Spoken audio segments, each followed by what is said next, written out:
Thank you, Sam. I did my hair extra special just for today. We do indeed have a thrilling matchup on the line to begin the day. It's the Battle of the Americas, North versus South, to determine who will be the representative in the Grand Final. Without further ado, let's hear from the players in their own words. It's MIBR versus Sakura. We never really celebrate too early. I feel like we can show a lot more. I have higher expectations for everybody on our team. It's definitely our expectation to perform, but on any day, any of these teams could win. It's about who's playing the best on the day, as much as I hate to say it. Consistency really says something for us. We're very confident and we'll put more work in, and I think we have more experience than any other team at this event playing BO3s. This should favor us more than the other teams. If we won, it would legit be a dream come true. We've put in a ton of hard work and we're ready to let it show.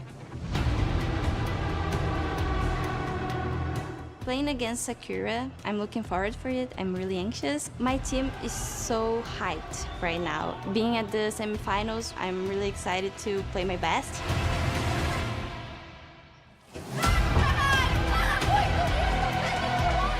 Hopefully you get this trophy because I'm feeling really confident and positive about everything. It would show the effort we've put in. So good luck for them. We're really hungry to win, so.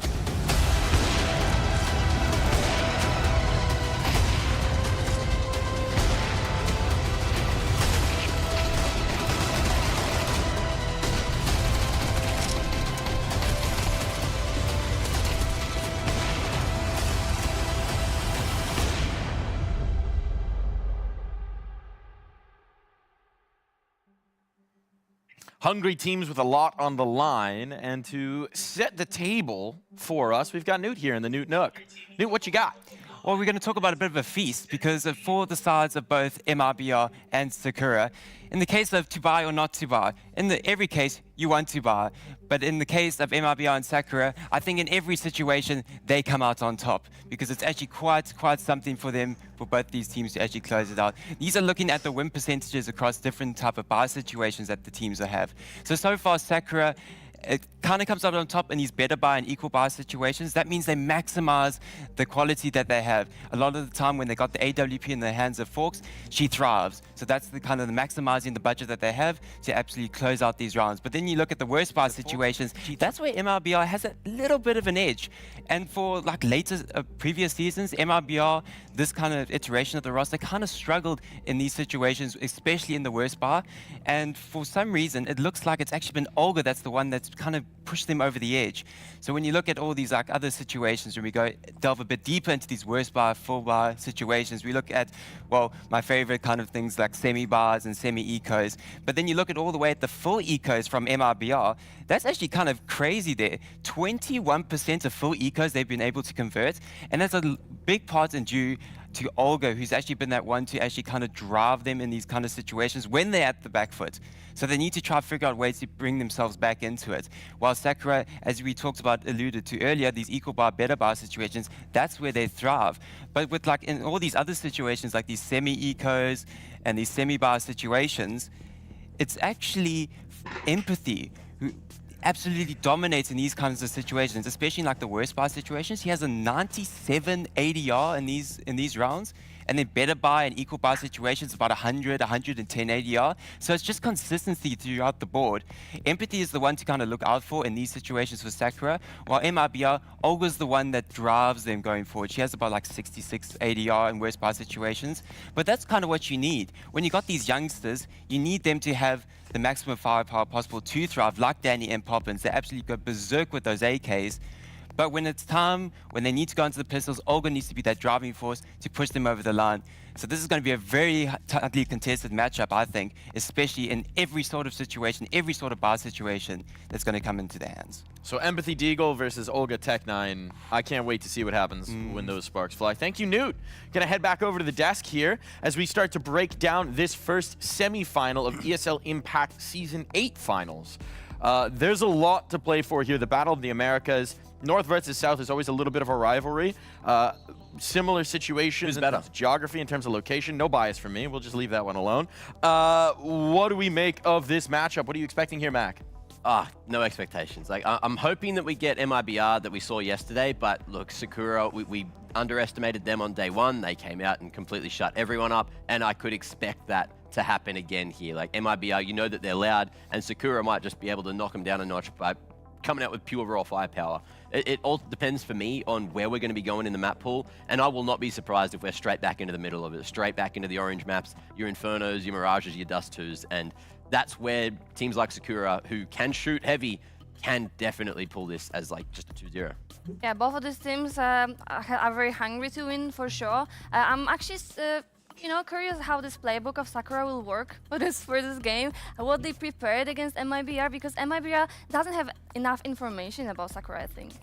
And this woman on screen in front of you right now has been so much of what's delivered for MIBR, right? She was the spark that lit their comeback in the Imperial game. A massive individual performance on Inferno to even make this stage appearance possible. She's been a legend throughout ESL Impact, was one of those real standard bearers for the level that players could expect in the early seasons. When you have a player who performs at that level, Letty, what is that inspiring you? To be honest, it's like just this like cold head, to be honest, because it's not about like just headshots and everything, but if she's like IGLing, she needs to lead the team, she needs to kind of pay attention to like very, very small things in a game. It's very important, and it's not every player has. So yeah, I think that's. And I mean, we see from the numbers there, leading by example, certainly 1.49 rating in the tournament so far. Yeah. Absurd numbers, again, considering she is calling, she is trying to set up her teammates more often than not. Yeah, just pulling out the inspiration, though, is exactly what it's all about, especially when it's like really needed. You saw yesterday, we said some things about some of the other players as well, and they managed to come out and just have some of their best games so far here at ESL Impact League Season 8 Finals. And Olga then turned things around and said, no, we got this, and showed us again just exactly what she individually is capable of. And they're going to be looking at her again today. Like, they're going to need to, because they need her firepower, they need her leadership and her inspiration to put everything together to take out Sakura. They are indeed. And it does feel like we've seen a little bit of the Jekyll and the Hyde from MIBR, right? We've had some maps where the whole team is popping off, where the young players are delivering, and that's when they look their best. And then we've had maps where it's Olga and everyone else is trying to catch up. And those are the moments where if that starts, if they have that slow start, I imagine they might be in trouble. On the other side of the coin, Sakura, we don't have the same sample size. They just played the 2. That second BO1 against Let Her Cook got very interesting. Went to overtime. They were saying we felt like we made some mistakes. We caused some issues here. What kind of Sakura do we think we're going to get here today, Letty? Yeah, it's of course like it's gonna be BO3 finally, because like in BO1 everything can go wrong basically. So if they have this huge playbook, I really think they prepared something interesting to watch, and like I can't wait to see it. Look, for me, it's like Inc as well has said that they play all 7 maps. Like, they have things prepped for all 7 maps. But it looks like they haven't shown, I think it was a train as well, so I don't know if that's going to slip in. MIBR usually insta-ban that. So that'll be out of the equation. But then it's like, where else do you go? Where do you want to go? What are you prepped for? Are you going to pick into a map like Overpass, where it's always a bait pick because you'll usually have to start on that harder side of T? So there's so many questions that I just want to see answered. But that's why I feel like they're going to go to maps that are way more balanced, like your Mirages, like your maybe Ancients even, and just see what ends up going. Like, you want to play on a map where even if you start on a weaker side, you still want to be able to have the best chance possible to sort of be the one in control of the game. And it's going to be curious to see who's the spark plug for this Sakura team, right? We know they have a lot of firepower. We know any one of the individuals can pop off. We've seen this from Fox. We've seen this from Empathy, certainly. We've seen this from Raven. They all have this X factor. It's been STX at this tournament, who's really led the way. But we don't really know what we're going to get. We've also know that Empathy might be a little bit under the weather. Tweeted this morning that she woke up with a fever and a sore throat. Ooh. So Jordan flu game, or maybe a more muted performance? On tournaments, getting like flu, any kind of illness is like the worst, because it just distracts you so much. And especially for like even the rest of the team, they start to kind of overthink that they cannot count at you like completely, like fully. Like it's very important to like have this like health on point. We're going to dive into the veto here. We got the maps coming up. Inferno Mirage out. That means that the train has been floated here, man. I'm so incredibly happy that that has happened. That means what I was expecting is now off the table. But yeah, as you mentioned, train going to get floated, not picked into. We get some nuke, which like I'm sure that's going to be good for Sakura. You know, they've got that strat book. But Brazilians on nuke, you can never count them out. That's true. But I'm actually not even surprised that the train is not banned because nobody is playing them up in this from these two teams. So they kind of let it open and they banned probably the best map of the opponent. I like that. Veto Chicken. Let's see where we're going to be going for map 2. What do we got? Ancient, okay. Bit more balanced. MIBR picking into that. You know that Sakura can play it. So it's really just going to boil down, especially for map 2, on who's feeling better on the day. And then train, there we go, Veto Chicken. Sakura take the train out too as well. Overpass out, and we got D2 as a decider, which will be red hot if we get to 3. If we come down to a decider, I mean, we've got a little bit more tactics early on, but then that third map, it's going to be all about the shooting. It's going to be all about the firepower. That's a very exciting prospect here. Seeing this map pool, how are you feeling about this one? Letty, what are your expectations now? I'm so surprised. Again, we see Dust 2. By the way, the Dust 2 was like almost the least map played in the entire ESL Impact, and now we have it almost in every single game, which is kind of crazy. But yeah, I mean, to be honest, I'm very happy to see Nuke. But yeah, like, I still think MIBR has it. Yeah, on paper, I feel like I'm sort of leaning towards MIBR. Of course, it was Sakura's map pick, which means MIBR get that CT side start. So they're going to have the easiest time on paper.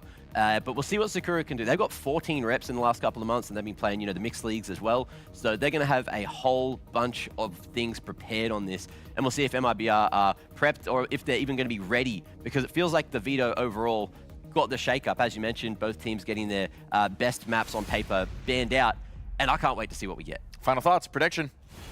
Oh, with what we got, I'm going to lean towards MIBR. You're sticking MIBR here, Letty? I am.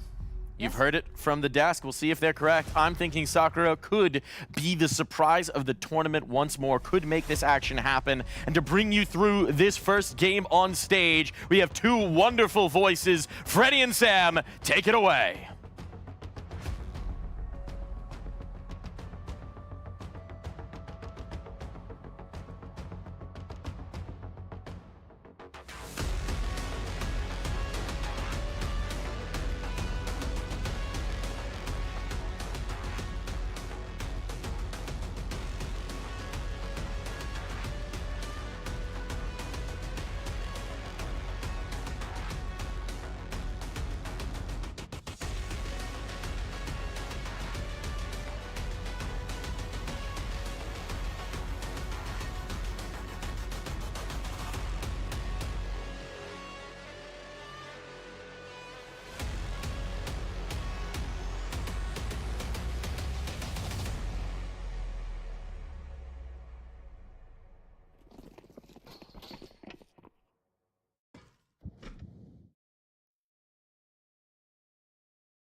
Counter-terrorists win.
Counter-terrorists win.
Is they double peek? Who's alive? Gabby and Poppin? I'm gonna reload. Do you want to just like wrap heaven, like all three of us, or no? I think us two can do it and Sylvie can drop, maybe. Okay. Used to make noise. Probably one so- secret. 40 seconds. Locker, locker. My blotto fucking blocked it. Blocker. I'm gonna grab bomb. What do you want to do? 30. I'm top. I have to drop down. I'm just Okay. gonna make Molly. noise. I have a molly. I think we can walk secret. I don't think so. Okay. It's ramp player and A player. Can you I'm watch like walking that? out. I'm clearing side vent. Clear. A's are dead. Last Heaven, one, heaven. heaven. Can we go down? Nice. Nice. Huge round. Good job taking it though. Yeah, my model blocked the locker.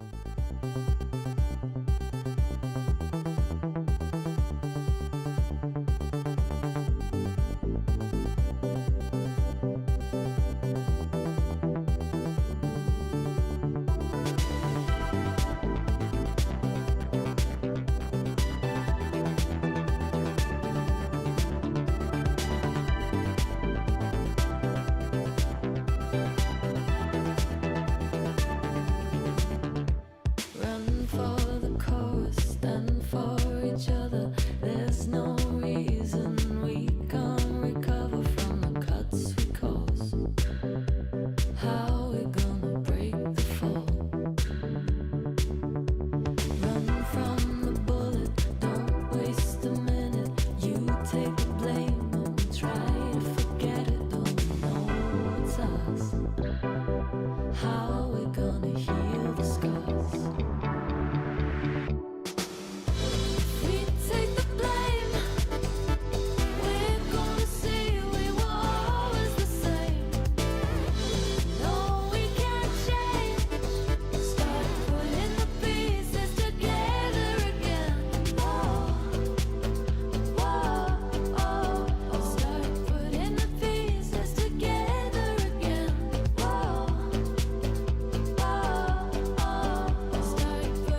playing One in trophy. mini. You want me to help? I'm gonna help ramp, ramp. Two I'm trophy. helping Two ramp. trophy. Two trophy. Well, one here. One more here. Half Him HP. was Right on side. that. Peeking right side. Peeking right side. The other was down Ben, right? Yeah, the other's down van. Can we walk lobby? Yeah, could go back up hunt car. One was still ramp. I'm kind of scared of them. I'm gonna go back garage and I can hold and I can hold mini. Okay, Planning B, planning B. That's the ramp player. Me and Raven are running ramp. Ramp player was half HP. Come ramp with me, yeah. Yeah, wait for them. Hit on green and orange. Green and me. Get on the ground right here. They smoked Flashing right out side. left. I'm popping right. Control. I can smoke control. I'm soaking control. Yeah, that molly mate. There's a straws plant. I posted double. One double. That double. dead. I'm getting on. Half HP last. Get on. Closet. Nice. We have Good Cat. job. Nice. A blistering affair on Nuke, and it came out with MIBR much on top of that one. Now, there was something you were saying, Mac, about playing Brazilian teams on Nuke. Yeah, it's hard to do. You know, Brazilians have a lot of reps on Nuke. They've been doing it for a while, and they do it pretty aggressively. And as you could see, you know, there was a few rounds where aggression was definitely key for MIBR. Even if they weren't winning it, they were sending a message. And it felt like, yeah, half of Sakura, or majority of Sakura just did not turn up, or it took a little while to sort of wake up here in the server. Yeah, it's really nice also seeing like not only Olga perform, but literally whole team actually catching up on her. So yeah, it's really nice to see it. It did feel like Olga came out the gate storming. I mean, there's that round where she just sprints in with an MP9 outside, kills 3. Yeah. It's ridiculous Insane. plays like that, but you're absolutely right. Towards the end, it was everybody else stepping up to bring them over the line. All those young players firing the way that we hoped they would, expect that they would. And this is an MIBR team that's looking in championship form. I think there's been multiple times as well where Poppins has had this expectation to be sort of like one of the heavy hitters on the team, and this tournament so far in the finals haven't really seen it, but look, showing up when it matters most, right, here on Nuke. Yeah, exactly. MIBR showed like really solid Nuke, and of course like it wasn't their peak. They started as a CT, but also as on T side they showed like they have a lot of strats. And we've got to give some credit over to Fox in particular. I mean, that's got to be a frustrating one. Monstrous performance in a loss, really trying to make it happen for the team and just not really getting the full picture around her. Yeah, what was she? She was like 18-4. I think it was 10 rounds in or on round 11. And I was just like, what is going on here? And everyone else was like, yeah, there was a few people that sort of didn't manage to wake up in time, unfortunately. But that's got to hurt. Like, at least there's confidence that you are feeling yourselves. You saw as well, you know, when they were trying to make it work in the second half, trying to go for the retakes, they were all going together and sort of being like, look, some of us aren't really getting the kills. How about we just get the information and allow the people that are getting the kills get those trades? And look, that's the way you play to your strengths. Unfortunately, there just wasn't enough strength from Sakura there on Nuke. And it does feel like this is an MIBR team that's now played themselves into this form, right? We've seen them build steam across the different games. And for Sakura, meanwhile, maybe a little bit more runway needed. The question is, was that one map long enough? I think that's really the question we have to ask. A lot of players need to wake up if they're going to make a game of this one. What do we think, Letty? Yeah, I mean Sakura of course can do it. Like they showed us like they are not here just by mistake. And yeah, like I really hope it's gonna be like full 3 maps, because then we're gonna have like this full show. But yeah, like if MIBR will continue playing like that, well, I'm a little bit scared of Sakura. Should be. I think it's totally reasonable. We're headed on to the next map here in the Veto. What should we be expecting here, Mac? I feel like it's, like, with what we're seeing from MIBR, on paper, it should be a 2-0. But we've seen some crazy turnarounds, and maybe Nuke wasn't the place that Sakura were feeling themselves. They looked a little bit lost. Maybe it's just too early in the day for them. You never really know what the thing is, but you know that Ink and everyone's going to be having a quick chat in between the break and saying, look, it's ancient. We can farm, we can shoot. Just remember how to shoot. There's less to think about. You don't have to worry too much about the rotations or where you need to be. It's just, you know, tried and true, tried and tested, and Ancient's just one of those places where it should be a lot easier to sort of get off on the right foot, especially because they get the selection of side as well. Yeah, MIBR actually, I hope they will not, you know, overreact this game, because, you know, if you have this overexcitement, it might lose you. And we saw how Sakura has like calm comms, like they just speak to each other. It's very calm, like they are playing from the home right now. It is remarkably chill. I mean, the first comm clip we got from them at the halftime, there was like 25 seconds left on the clock in a 2v2. Yeah, do you want to go secret? No, let's try upper. And then it works out. It works out. You'd think they were just chilling in the opening of a round. I mean, is that an encouraging sign for you? Do you think that that's something that you want in these kind of high-pressure moments? Or is that maybe we actually need to get a little bit of energy up? What are you thinking, Letty, when you hear that? It depends of people on our team, to be honest. Some people need this energy, you know, to actually like feel like, okay, we're playing the tournament, let's pop in. But some of the people and some of the team just like, you know, prefer this calm, like no stress, no, you know, like this like stress that like in general. Maybe a little bit of stress goes a long way, though. Nerves, they can give you some energy. I don't know. I'm curious to see what we're going to get in this next map. Certainly, for us, we're expecting a better face-off from Sakura, though, and we're going to need that. Otherwise, I mean, MIBR is looking in fine form. You touched on Poppins already. Danny as well, showing up very nicely here. Those are the young players that you want. If you're talking about signposts for what's a good sign for MIBR, if they're working well, it's easy roads ahead. On paper, it's easy roads, you know, and obviously they did the veto chicken, they banned each other's best maps, so we're going to be seeing some different maps from both these individuals. We didn't see MIBR on Ancient yet, did we? I think they've just been like Dust 2, Mirage, Gremlins, and now we get to see them be Ancient Gremlins, which I'm excited to see. Yeah, and Ancient is also like the map that you can do a lot of stuff, and it's like very like, you know, very fast-based map. So you can do very fast stakes, you can have like very fast, you know, strats, everything. So I'm really looking forward because we have teams that they are shooting very hard, and like if they're gonna have like very fast strategies and very fast stakes, it's gonna be very interesting to watch. So final thoughts here, based on what we've seen. I suspect I know what you're gonna say. Who's taking this map? 2-0, MIBR. Yeah, 2-0 MIBR, the same. I think looking with our eyes, thinking with our brains, it's hard to think anything different. But let's be honest, upsets of expectations has been the storyline of this Impact Finals. We have rarely been able to predict what's going to happen before we hop onto the server. So maybe this Sakura team is going to find their bloom, or maybe they'll just wilt under the pressure and MIBR will stride into the finals. It's time to find out. It's time for the second map.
Now it's time for you to step into the light, spread your little wings and start to fly. 'Cause you just need to love the life you live. Now step into the light.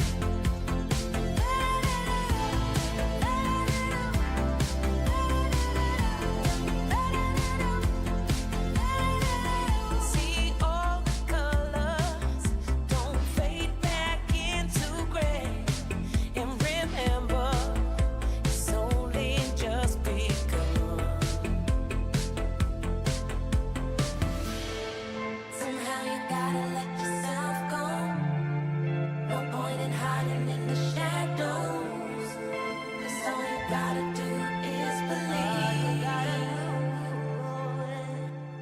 Step into the light, spread your little wings and start to fly. 'Cause you just need to love the life you live. Now step into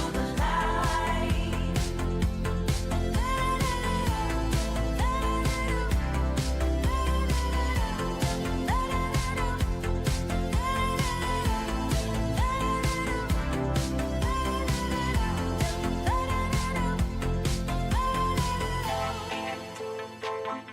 Spread your little wings and start to fly. 'Cause you just need to love the life you live. Now step into the light. And now it's time for you to step into the light. Spread your little wings and start to fly. 'Cause you just need to love the life you live. Now step into the light.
Bomb has been defused.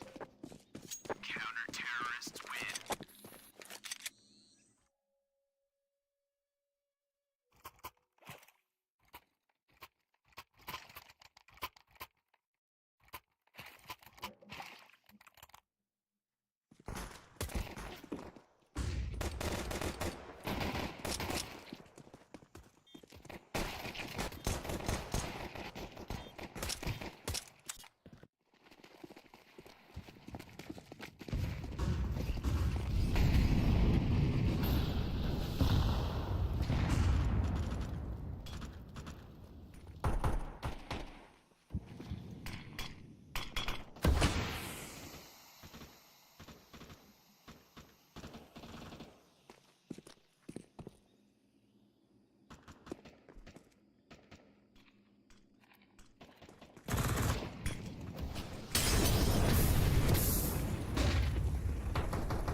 Terrorists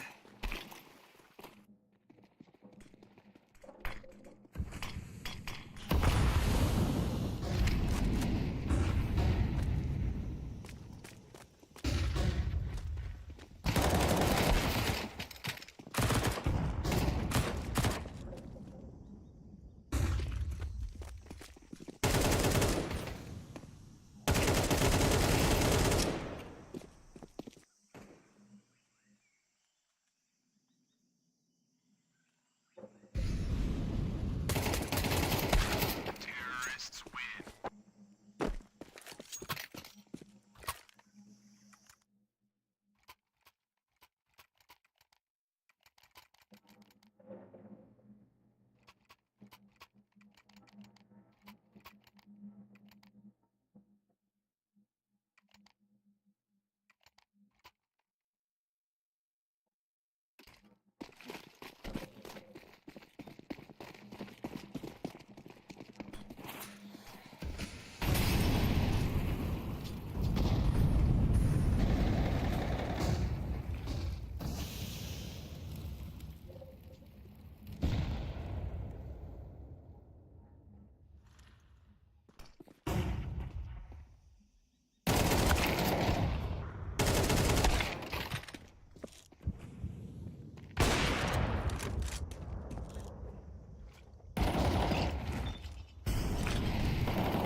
Terrorists win.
Holding.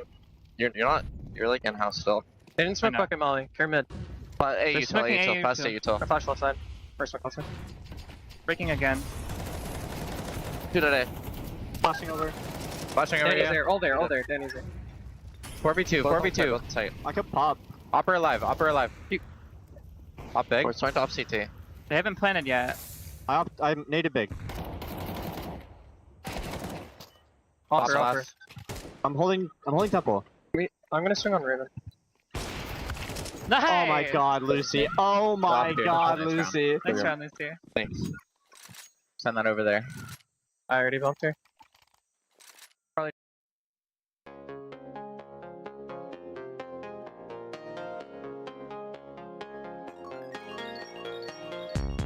Driving in my car, destination unknown. I can't escape the feeling that I'm all alone. Yeah, yeah. You used to be my best friend, now you're just someone I know. You used to be my everything, how we ever let it go, I don't know. Your face is in the rear view, and I'm looking behind. And I've lost count of all the tears I've cried. All that glitters isn't gold. Lost my faith in the fortune told. Driving in my car, destination unknown. Yeah, yeah. You used to be my best friend, now you're just someone I know. Yeah, yeah. Hey, you used to be my everything, how we ever let it go. These days passing by so slow. How did we ever let it go? You used to be my best friend, now you're just someone I know. I don't know.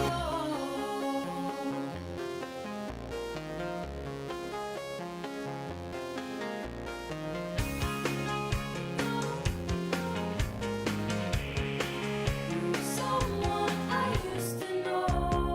Driving in my car, destination unknown. I can't escape the feeling that I'm all alone. Yeah, yeah. These days passing by so slow. How did we ever let it go? You used to be my best friend, now you're just someone I know. Someone I used to know.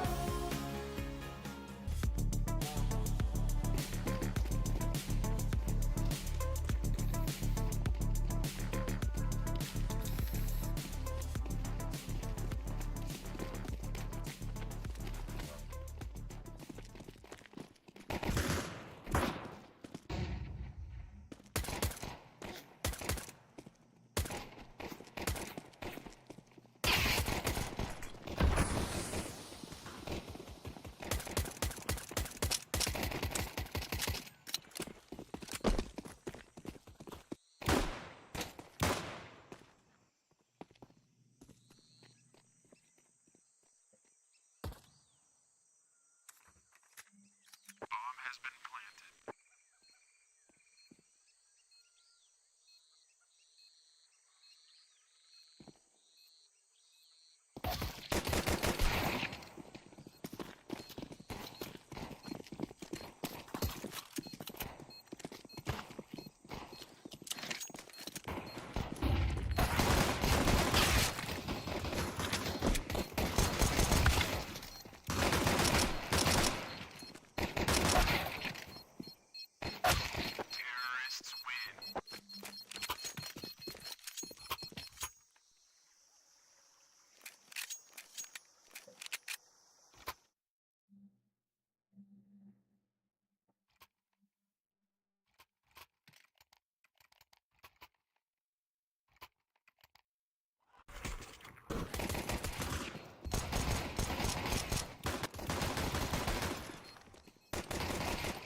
we need to talk about what happened here. Olga, join me here because this is absolutely insane. You know, you were in the Brazilian team, went international, came back, and now finally, once again, you get to rejoin with fellow country women in a grand final. What are the emotions that are going through your head?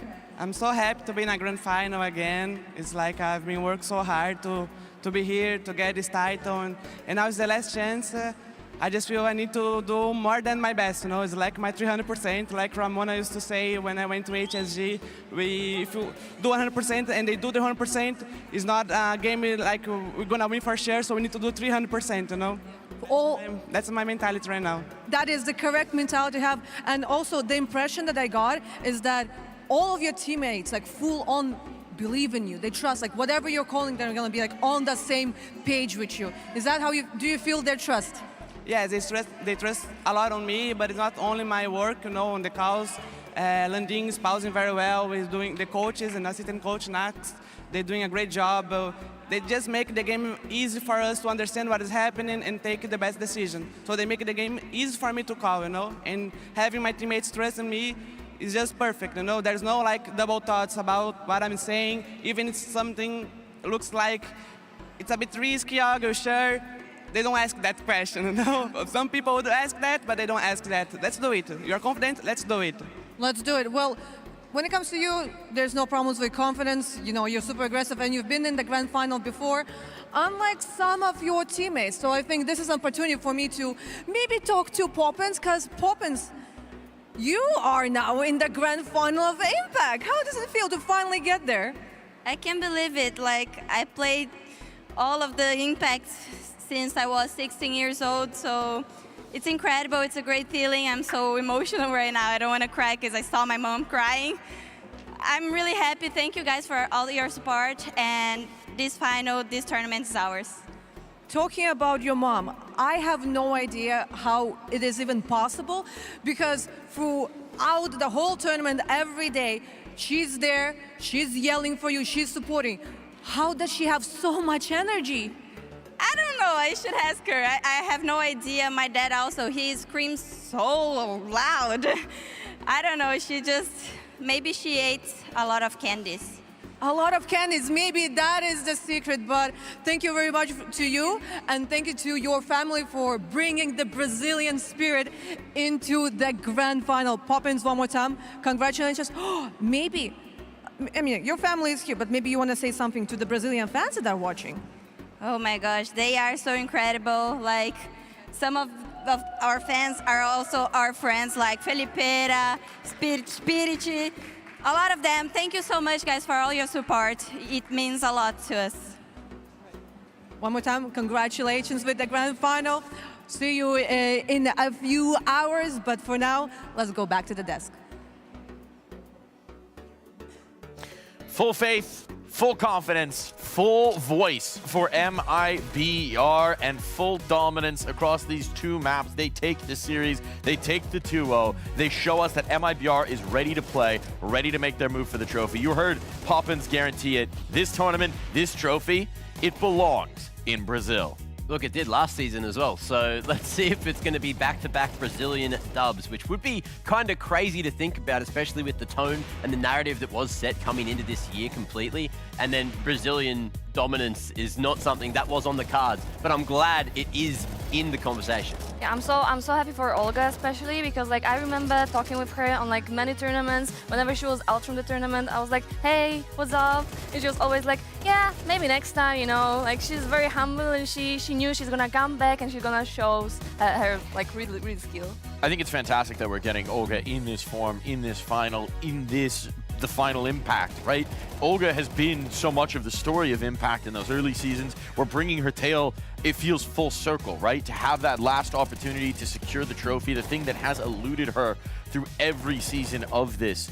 She's got unfinished business on that stage. She's got unfinished business with that trophy, and now she gets the shot to secure it. And I mean, individual performance-wise, she has made that reality, right? By her own might, not just in her calls, not just on her teammates, by her own hands, with her own mouse, she has made that real. Yeah, and that's it. You have to be bringing serious business into the semis. You have to be bringing every single thing you could be. And look, unfortunately, for Empathy, there's going to be no more chances at bringing that either, right? Like, she was going absolutely crazy, 24 and 16. What was she at the half? Like, almost 20 kills at the half as well. It was completely ridiculous.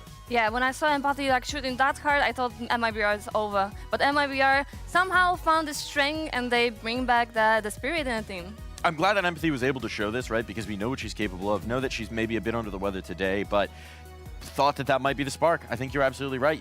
There was a moment where it felt like that map was slipping away, and it was almost reminiscent of what Olga had done in the Imperial game, going back the other direction. Unfortunately, not able to find that consistency, and MIBR withstand the storm, withstand the blaze there. And it's going to be curtains for Sakura, right? I think this is a team that have impressed us so much over the years. They've grown a ton as players in Impact. We saw them come in very much as pure individuals. We knew they had firepower, we knew there was talent, but seeing them grow and learn the game of Counter-Strike at a higher level, develop, bring in different strats, develop the map pool, grow as callers, as IGLs, as in the clutch. It's been a fantastic journey. They were in the Grand Finals last season. They make the playoffs this season as well. I think there's much more to go in terms of reaching their ceiling, but we have seen that growth, and for now, in ESL Impact, their story does come to a close here. Mac, any final thoughts on Sakura? Look, they've been doing a pretty good job. It's just, unfortunately, if you don't bring your A game on the day, it's just going to look like this, right? And we knew that Sakura could do it. We knew that they were capable. There were glimpses. There were definitely moments there in that series, but there wasn't enough moments, and it felt like MIBR really just wanted it more. Yeah, I agree. Like, Sakura showed the fight. I'm actually sad that we didn't see the third map, because it would be like an amazing game, I can imagine. But yeah, like even though the Ancient looks like very nice. It does indeed. Story comes to a close for Sakura, but we'll focus in on this matchup just for a little bit longer. In particular, there was one round that really did help seal this for MIBR. I think you all wanted to talk about it over in our Qiddiya City playbook here. Remind me, what are we looking for here, Letty and Mac? We're looking for very good execute, but also at very good reaction by MIBR. Right now we see it's kind of late run, it's like 40 seconds, they don't have much utility. They're doing only smoke shot, molly long, but we see 2 people inside cave. They just spotted 2 people boosted in cave. So what ramp people is doing, they instantly speed up because they expect only maximum 1 player on B side. And just by that, Olga, of course, like she just smashed them in cave. But in general, the execute is like very nice, and just because of that, they are not taking much more space. They already have cave, they don't need like anything else, especially that they have Younger holding long. She holds every single rotation, so they just need to leave she hold aside. Yeah, it's just great protocols. From the back of this, they end up trading it out and winning the round, which put them in a very good position in that first half. And that's exactly what you want to see from a team that is now in the Grand Finals, bringing those kind of protocols, that kind of confidence, and these kind of strats as well, because we finally got to see a bit more of the map pool of MIBR. And that is it for the Qiddiya City playbook. Thank you for that wonderful breakdown. It's those kind of rounds are going to be what MIBR will need if they are, in fact, going to take this trophy through. But I think we have really seen MIBR improve every single map that they've played at this event. Yeah. They started off slow, but I'm very excited by the form they're in right now here, Mac. Yeah, and look, that prospect of what's going to happen in the next, 2 to 3 hours in the second semi, what we are going to see MIBR do in that time. Are they going to sit back and watch the games? Are they just going to be hard on the prep? Are they just going to relax? Because it's going to be a very, very long day for them once they get to that grand final. Like, the prospect of them potentially taking this trophy would be great. Like, Olga, you were saying it, she's been to so many of these seasons of ESL Impact, and now finally a chance at a trophy would be a great way to seal that. Yeah, I completely agree. Like, I think she feels the hunger for the trophy already after so many seasons, and I think she's gonna do like everything possible. And I'm actually curious how this team gonna show the energy during the final, because they're gonna face European team who also can be like very loud while playing the game. But like, Brazil is just a Brazil. They are. I mean, Poppins' family alone is like a one family unit cheering crowd. You might as well have 10,000 of them there with the volume they managed to hit. Olga certainly bringing the noise in this series. Her numbers have been ridiculous throughout this tournament. It feels like she just continues to push that ceiling higher for what individual ability can show. But now as well, it was the storyline we talked about, is it's about everybody else coming along for the ride. It's about Younger, it's about Poppins, it's about Danny, it's about Gabby, and right now, it's looking so dang good, isn't it? I'm so amazed how Olga performed like consistently. I don't think she even had like one bad game on this tournament, and it's crazy. Like having this type of player in your team that you can literally always count is insane. Yeah, I don't think it was a bad game. There was a slow start in that first best of one, but since then it was just been carry mode, like carry mode, and the calls have been phenomenal, and I can't wait to see what they're gonna have for us later on today. I think you saw her brain working in overtime in that 1v1, the long, slow 1v1 between Olga and Empathy. You saw the reposition. You see just the brain, the feel for the game from Olga. It's very impressive. And now we have MIBR in our final. The question's going to be, who will meet them there? It's time to swap regions. It's time to focus in on the best of European Counter-Strike, because only one team can vie for that trophy. Big taking on NIP, all to play for in our second semi-final of the day. Stick around here, folks. There is so much more Counter-Strike coming.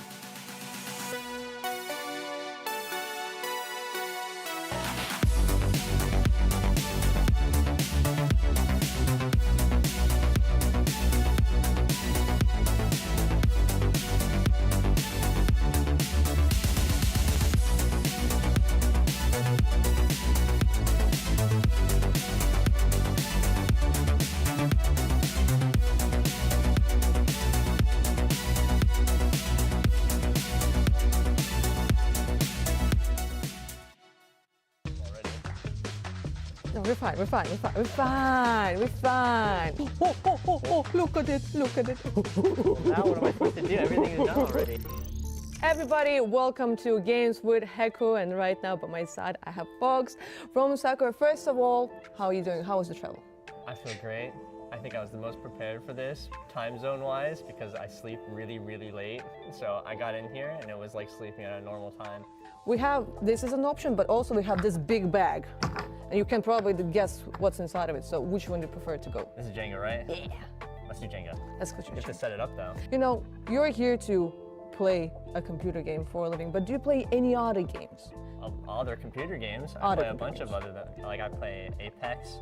I used to play a bunch of Osu actually. A lot of clicking. But when it comes to maybe like IRL games, like if we're talking about tabletop or maybe D&D or something. I used to do Junior Olympic archery. Archery? I used to do archery. I was really good at it too. I got a medal. But does it mean that statistically, due to that, you should be the best one in your team when it comes to headshots? I don't know. As the opera, I don't get that many. Sure. So do you want to be the first one to break it? Is there some kind of rule of who should start? Yeah, I'll start. Okay. We'll go ahead and, oh, you packed these pretty tight. Is that how you're supposed to do? As you can see, I have years of experience of not doing Jenga. I'm gonna mess it up already. No, we're fine. Haha. All right. I won't talk about the fact that you support the tower with your finger in the back. No, wait. I have a camera. I was not. I was. It's beautiful. It's a beautiful tower. Oh.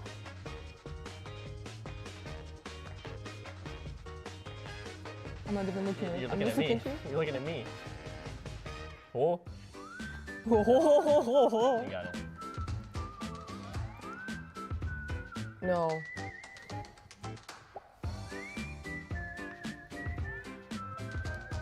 I didn't think that far. I remember trying to commit, maybe now the top, now the top is heavy enough for me to commit to this one. See? It didn't work last time, but now, I feel like at one point, I'm just like concerned. I don't know what happened here in the bottom, where we have like only one. Okay, well now you're screwed. Do we believe? Come on, come on.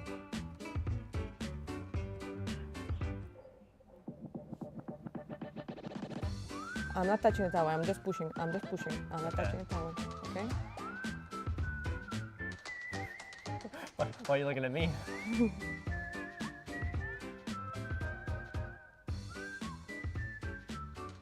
Okay, well, now what am I supposed to do? Everything is done already. You can take like this middle one that is holding the whole thing. Okay, well, I mean, I don't think you should. I could do this one, but I think it's like cheap. Okay, I'm gonna like something like no. I'm gonna be cheesy. You're gonna be cheesy.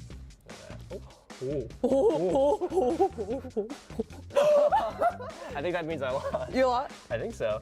We have home rules, okay? Homebrew. This is homebrew. But that means I cannot like touch this one. This is like too up. Yeah, now what do you do? We go with the chip. We go with the chip. I tried. Well, I caught it before it made a mess. Don't worry. It made a mess. It's a little bit. It's fun. Well, okay, you win. You win this time. You win this time. Maybe we can have like a rematch. We can try that one. That one? No, I think it's good enough. We're not doing a best. We are not doing a best of 3. Congratulations. Congratulations.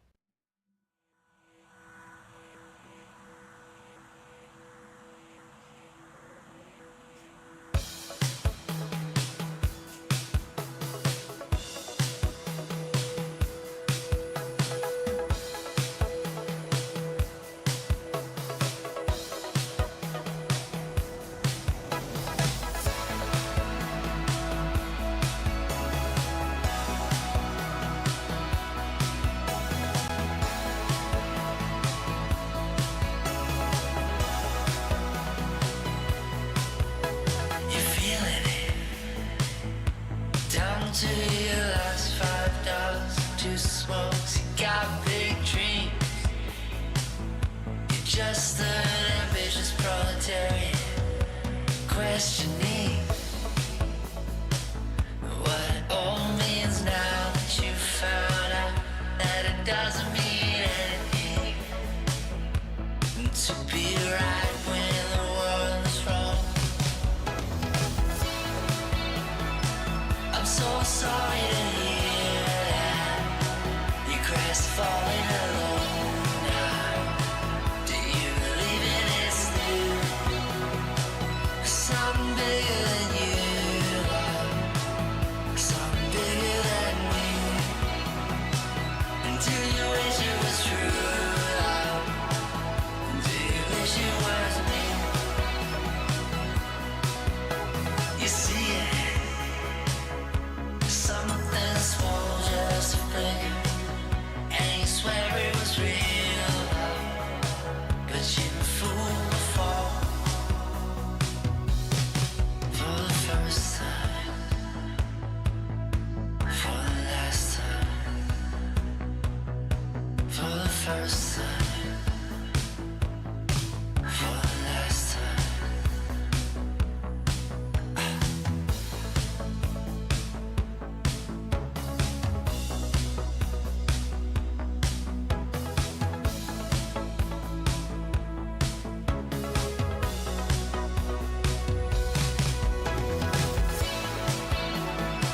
I'm so sorry to hear that you crestfallen alone now. Do you believe in it's new? Something bigger than you, love. Something bigger than me. And do you wish it was true, love? Do you wish it was me?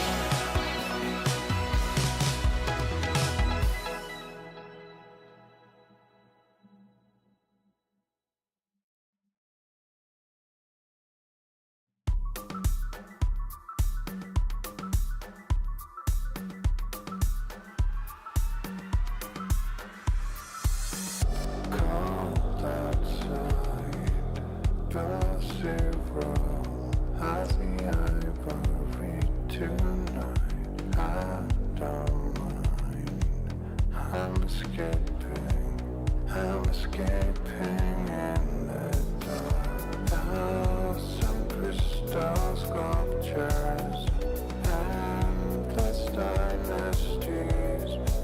Every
Every time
ESL Impact Season 8 Finals, one more team with a spot in the Grand waiting for them. NIP, the Ninjas, in their home terrain in Stockholm, ready to take it all the way. But on the other side, the test to overcome, a super team assembled for one purpose, to lift this trophy. Big Equipa have played themselves into form and off of some meteoric performances, played their way onto this stage. Now there's just one more step to take.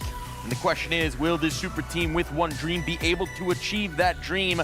Well, we've got to break it down here on the desk. Once again, Mac and Letty coming on in. Letty, you know a lot about these squads, don't you?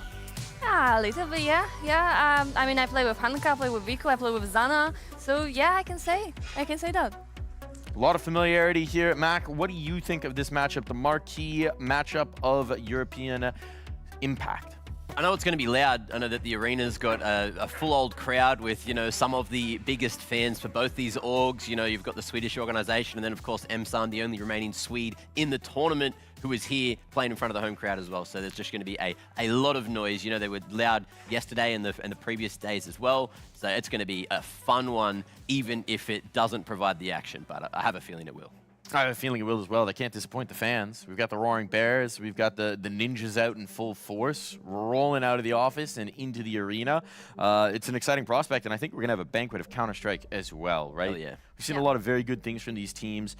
In particular, let's start with NIP, and I think to start us off, we've got a guy who might know a little something about NIP. We got a Newt. So we'll head on over to the Newt Nook. We'll talk about the Ninjas here. What do you think of NIP, Mr. Newt? Well, I actually really enjoy their dance moves when looking at their hero shots. You know, they have those little dance moves. So outside the server, they got their dance moves, but in the server, they also got their dance moves, but it's a little bit retro because they do the swing. You know the swing? I do. I do know the swing. I do like the swing sometimes. Well, you were born in 1945 anyway, so that's when it came out. Why that year, Newt? Keep moving on. We'll keep moving on. We'll keep moving on in general. So when we actually look at it, worst by situations for NIP is absolutely skyrocketing for them. We talked about it with that Sakura and who did they play against? I can't even remember. But then the grand final, it's MIBR. They were quite low on the scale of worst by percentage win, but you go into NIP, they absolutely flourish in these worst by situations, and that kind of alludes to when we talked about earlier on in the show with regards to how Volga likes to play with this squad, enabling them to go for these force buys a lot of the time. They don't eco that much, so they go for these force buys a lot of the time, and this is why they got this great worst by situation win percentage, because when it comes to swing, they swing hard, especially with AIM, Zana, and Naomi. This quad core absolutely thrive in the sense of round swing. 5% in round swing. Like that game with Olga, she finished off with a 5% round swing. And these are just in worst by situations. AIM, Kiara, Zana, and Naomi absolutely thrive. I know it does look a bit dire for Volga, but that's what she's got to do. She's got to set up these star players to absolutely thrive. And this swing, when we talk about swing, it's whenever kills and deaths, they create the better possibility and probability for the team to win out the round. And especially in worst by situations, having a positive round swing is key to close out these rounds. And that's why they have such a great looking worst by win rate. Dangerous team. And as you put it in previous segments as well, a team that really likes to buy in to the forces, that really likes to try and force the issue. Do you think that's going to be enough to give them an edge here, Newt? I think it could be just the edge they need to take down Big Equipa, because Big, they thrive with the full bars, and that's going to push NIP right at the limit, but they got the limit, and they know how to turn it up even better. Well, it's nice to know what you think, but I really want to know what the players think, so let's go ahead and give that a listen. It feels good. It feels so good to be in playoffs again. We made playoffs last time in Dallas, but this time it feels like we're a lot more confident. Our first game, we're a bit nervous. It's always like that. We've always had sort of issues with controlling our nerves. I think the second game was more a show of what we can do and how we play and the confidence we bring.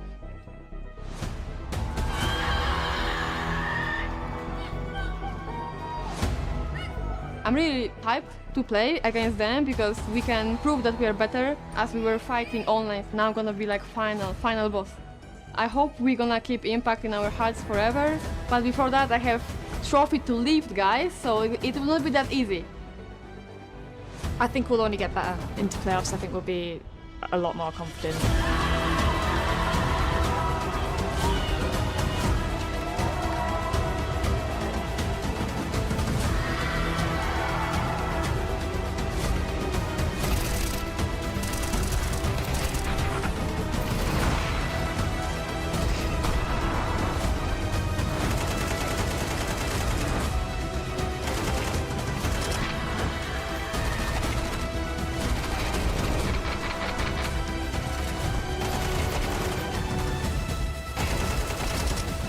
NIP is ready. We're ready to fuck some bitches.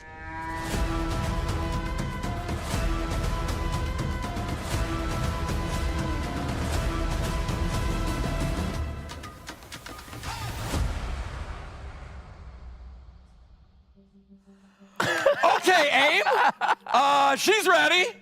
She's ready. We've seen some pop-offs. Surprised that one made it through the edit. My goodness. Okay, AIM. That's one way to get this party started. That is one way to make a statement. Hot damn. That was gold. That was actually gold. I'm caught off. But I'm glad that happened. You know, we did have a few players who said they were ready to do that yesterday and it didn't work out for them. So we'll see if that's going to happen again. But I'm loving the confidence out of the NIP camp. Yeah, definitely. Like, AIM is ready. AIM is ready for big and to show like how much better they are. But yeah, like we saw also Hanka in Tyrion. Like, she is also ready to get the trophy. She is. She is. We'll talk about Hanka in just a moment, but I want to stick on the NIP side for a moment because obviously we've had a bigger sample size from Big now. We've had some pop-off maps, but we have to remember coming into this from the online play, Kiara over on NIP, highest rated player of Impact Season 8.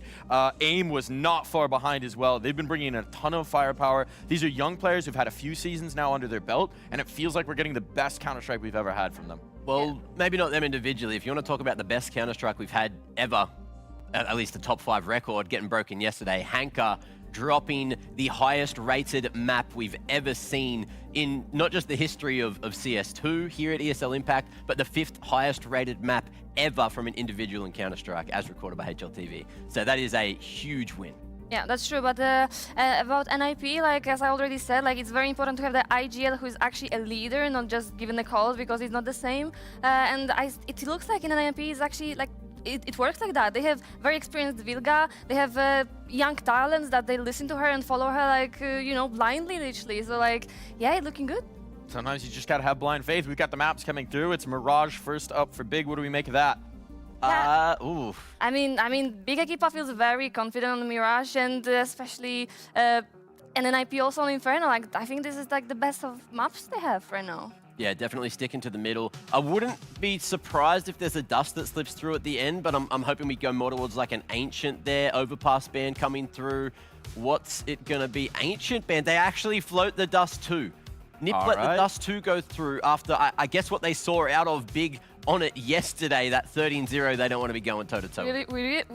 Wow, we really liked dust 2 on this tournament, I see. We do indeed. We didn't get it in the last series, but we might be getting the dust 2 decider in this one.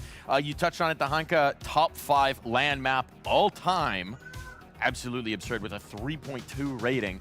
Are we going to get that kind of star performance today, Letty? I really hope so.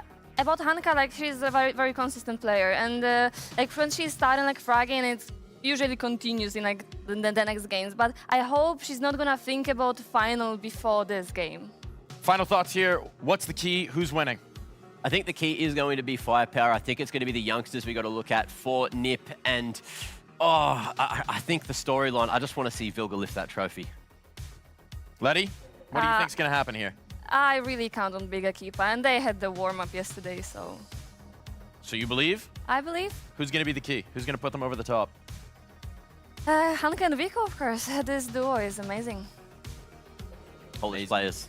Polish bias. That's all I'm saying. Let's see what we end up getting here. NIP Impact.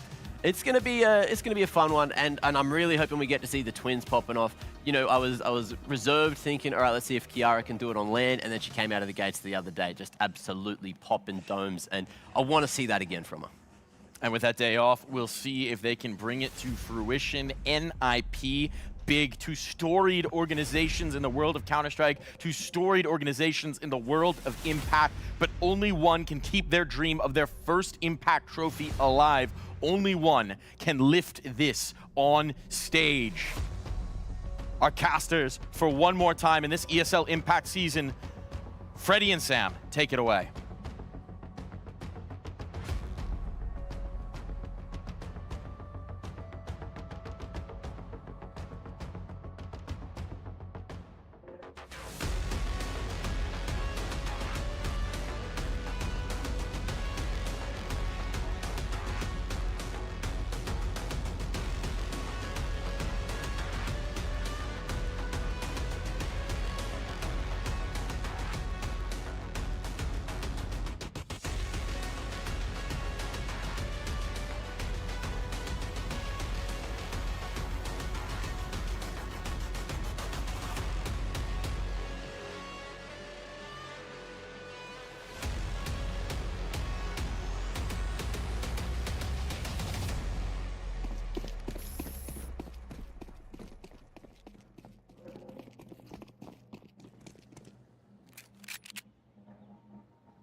guys.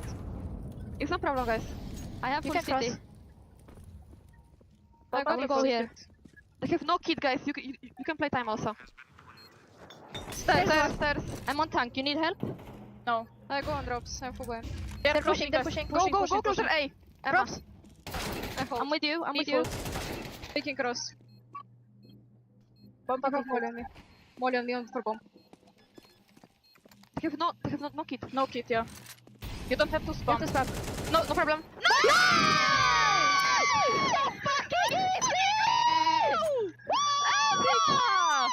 Easy!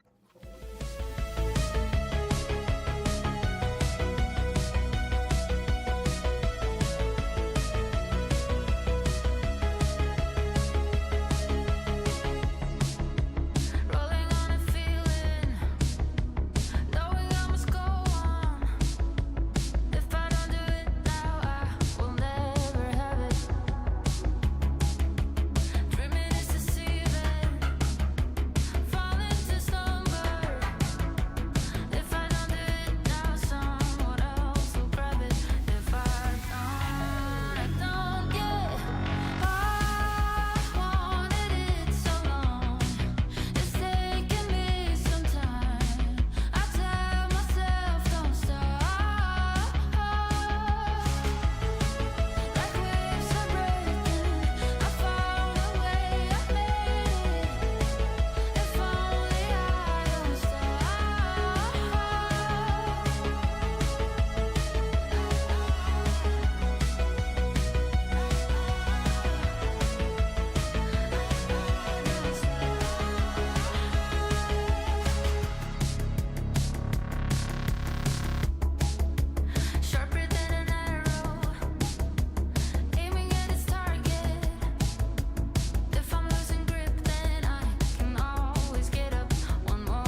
Terrorists win.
doesn't look like A, guys. It's like default. Yeah.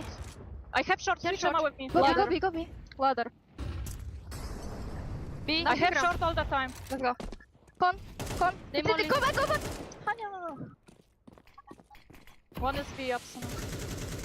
She's running out. They're through. It's A split. That con. One more con. I come city. Can we triple? Default. Triple. In con Default. Triple. She has bomb. Con with bomb, yeah. That. Bomb down. No time. 10 seconds. Emma, stay alive. Play time, Emma. I hide. Using con. Nice! Tanya, please don't block. Well, AIM might have had some colorful language to start this series, but sometimes you gotta hank around and find out, and that's exactly what happened on this map of Mirage. Big Equipa come out the gate strong in this semi-final matchup, and they deliver. Yeah, message sent, express post even. It was like one of those situations, right, where Nip, it looked so good off that pistol, but then the things just turned around straight away, and Big just stacked on way too many rounds in that first half for Nip to really deal with there in the second. And it is a little bit unfortunate for them, but I think it was also expected. Big, they love the Mirage, they brought it in, they picked it for a reason, and you can see exactly why. Yeah, exactly. This is what I said. I think Mirage is like one of the best Big Equipa map right now. And yeah, we saw like they're very confident in it, and especially Astra, who literally just, you know, get the best kills possible. And she's IGL, so like as I said, and I'm gonna repeat myself very often, like it's very important for IGL. Yeah, and not just that, even like the heavy hitters, you had Viku hitting some crazy ones. You saw there as well, even in the team comps we got to have a look at. That last shot she hit after dropping into window was nasty, and then there was, like even towards the end, just constantly having the impact. Even though the numbers like weren't necessarily that high for her, she was just still being able to do so much of the work. Delivering when she needed to. And meanwhile for NIP, I mean, we saw them starting to build momentum in that second half, but it's just those back-breaking rounds, 2 of them.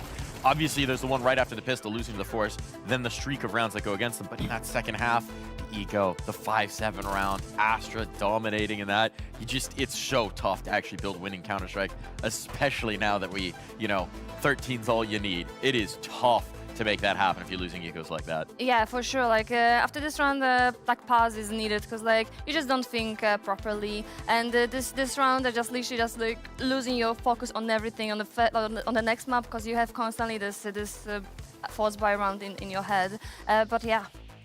Yeah, look, in terms of everyone that was doing the impact, though, we spoke about it a little bit for Viku, but yeah, Astra, definitely deserving of the MVP for map 1, 21-14, as you mentioned, IGL, so also calling up a storm, but also getting like 4-1 openings is kind of crazy, and it's what you want to see your leader do just to sort of set the tone in the semi-final on finals day. Absurd way to start it off. We've talked about it. It feels like in every one of these games you have one player that just steps and is heads above the rest, and this time it was Astra to take that role. So impressive again, and with the added factor of the IGLing, with everything coming their way, this looks like a deadly big Equipa squad. This looks like a team that's relatively unstoppable here. Anything that you're seeing that's slightly concerning about this matchup, Letty? Anything that you think they're showing as a weakness? Big Equipa, not really. They had a very strong start. Of course, they had some, very weird rounds in the middle of the game. But like, it's happening. It's a tournament. It's semi-final. Like, there's a lot of emotions, so it's like very, very normal. But yeah, like we see everyone is shooting back. Everyone is in good form. They laughing. It looks like they actually like each other. So yeah, like, what else we need? You told us one thing to watch for, which is as soon as Viku starts smiling, it's over. And I think we saw a few grins leaking out there. So not a good sign if you're NIP. Yeah, are we going to see that smile leak into map 2 of Inferno, though? Are we going to see Viku have that much importance? I feel like, they're going to be able to get the selection of side because it's not their map pick. So you'd expect them to start CT.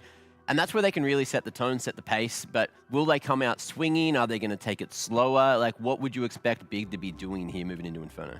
I think they have this confidence right now, and on Inferno they will show it. I played against them on Inferno. I know how confident they are. I know what crazy things they are doing. Like, I even remember Viku being very aggressive with the op as a CT player. So yeah, I expect very crazy round, but I also know NIP have like very good Inferno, so it might be a very close game. And I feel like if you're NIP, you can look at that map on Mirage and go, okay, we messed up, but maybe we should have won that, right? If we didn't lose some silly rounds, we really were in a position to take away their map pick. If they're framing it the right way, that's the conversation you're having. It's like, forget about that. We're on a more comfortable territory here. We should have had Mirage. Now we can take Inferno, and then it's anyone's game on Dust 2. Yeah, it's just like that, though. There was only 4 rounds in it in the end. That's still, like, a pretty tight scoreline. It could have been tighter, yes, but we'll see if they're going to be able to turn this around.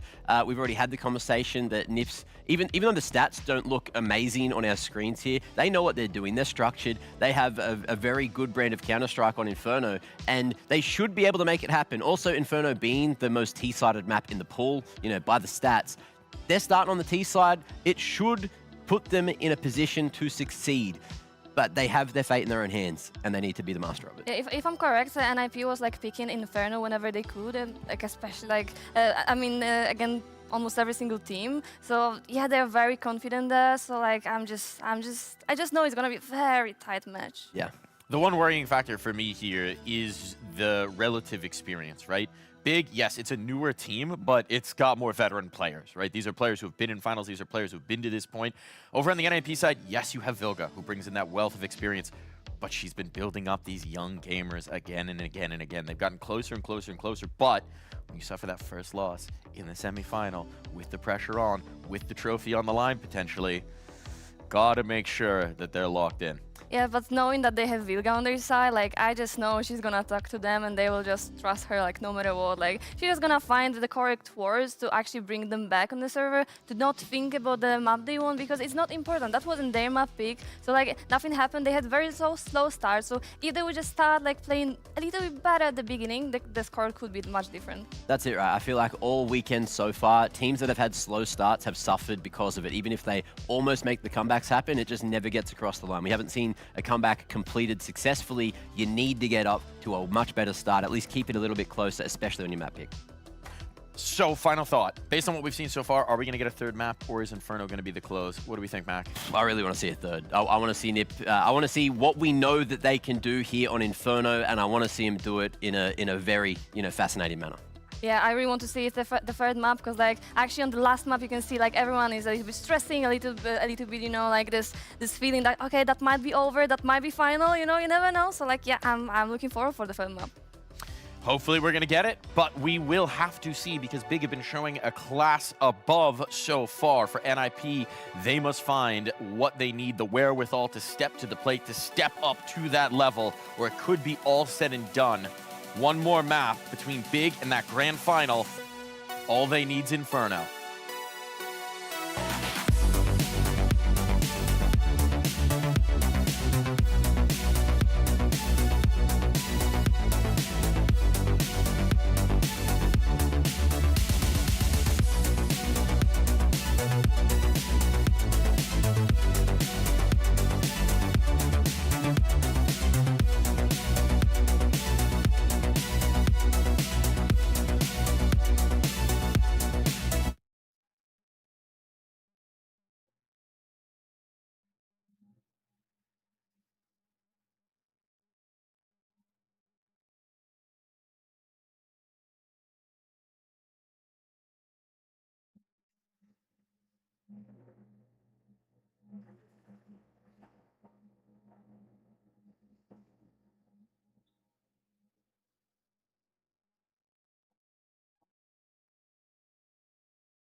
I could walk through fire, blow up the storm and see the light, yeah.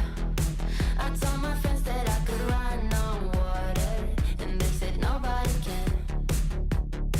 They'll see me flying through the sky, yeah. Play hide and seek behind the clouds. I show my friends that I'm not scared of dreaming, and I'll do that again, over and over again. Suddenly, the heart and chest feels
Guys, she pushed deep up. Yeah, can we just go? Yeah, let's go. Flash. Flash, maybe phone call. I'm gonna flash CT.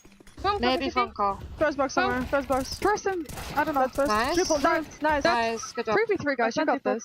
Guys, I have behind, okay? The flash mid one. I have re-smoke for some Yeah, I will go dark.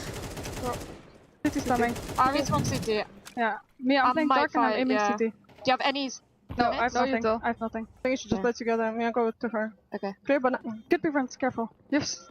Ruins one. I'm gonna go pool, okay? Get CT. VP is gonna hold you. CT. She always play CT. Maybe 2 ruins. 1 CT. I'll smoke ruins. Play in front of it. You can play in front of ruins. Pushing. That Nice. number ruins. I have CT. And DVP alive. Throw. Nice! Nice!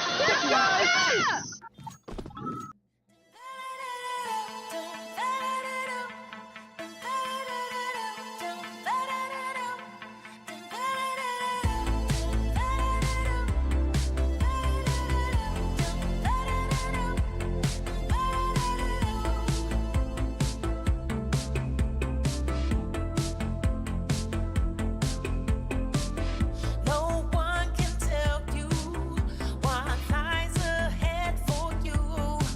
It ain't over, it's only just begun.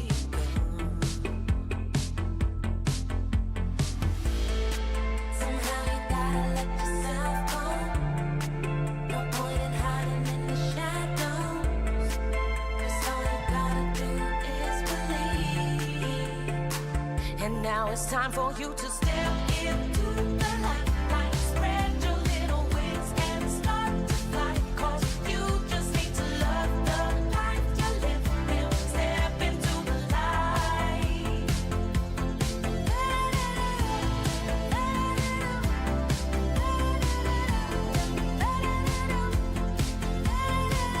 See all the colors, don't fade back into gray. And remember, it's only just begun. Somehow you gotta let yourself go. No point in hiding in the shadows, 'cause all you gotta do is believe. Step into the light, spread your little wings and start to fly. 'Cause you just need to love the life you live and step into the light.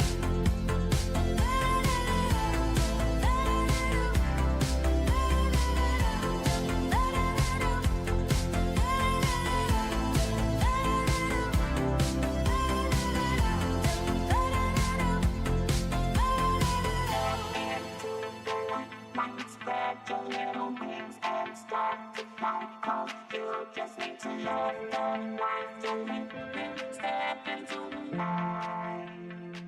And now it's time for you to step in.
Hanka, congratulations to all.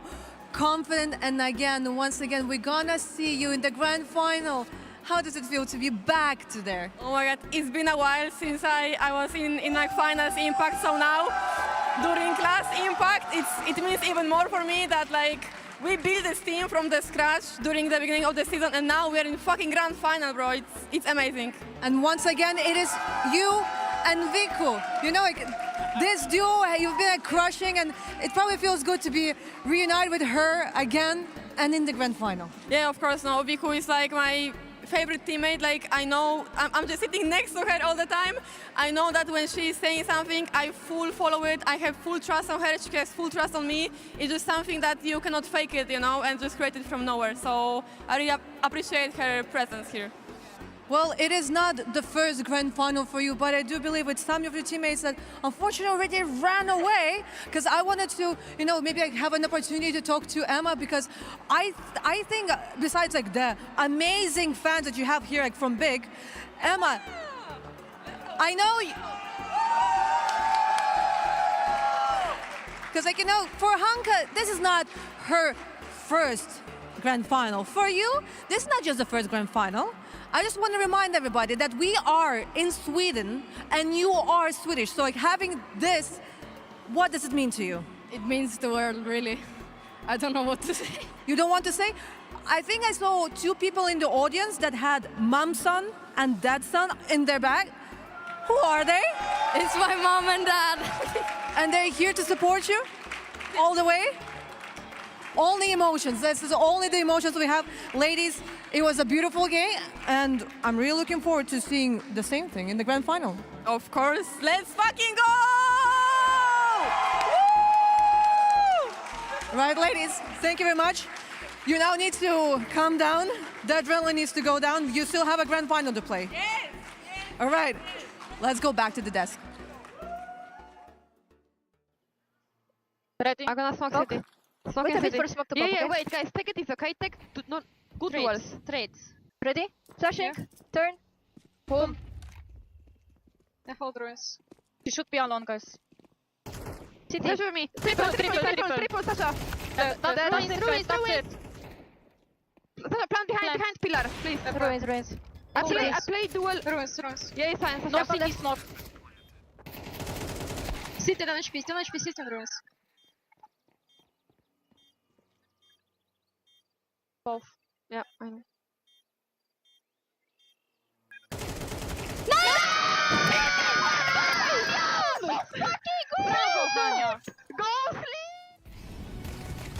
There's some poetry in it that the last Swede on stage here in Stockholm is the one to find the final kill to send NIP out of the tournament. Big Equipa are in the grand finals. They have delivered on the promise of this team, this super team constructed for one purpose, and now one step away from fulfilling that mission. Yeah, exactly. They did what I kind of expected also. They played very good Counter-Strike, but to be honest, I thought NIP would show a little bit better on Inferno. Yeah, Big Equipa, I guess it's like huge preparation for them. It felt like every time we started to see NIP build in, somebody stepped up on the big side. We had impact rounds coming through from all over the board, right? This is one where it's not about one story. It's not about a 3.2 rating. It's about everybody contributing.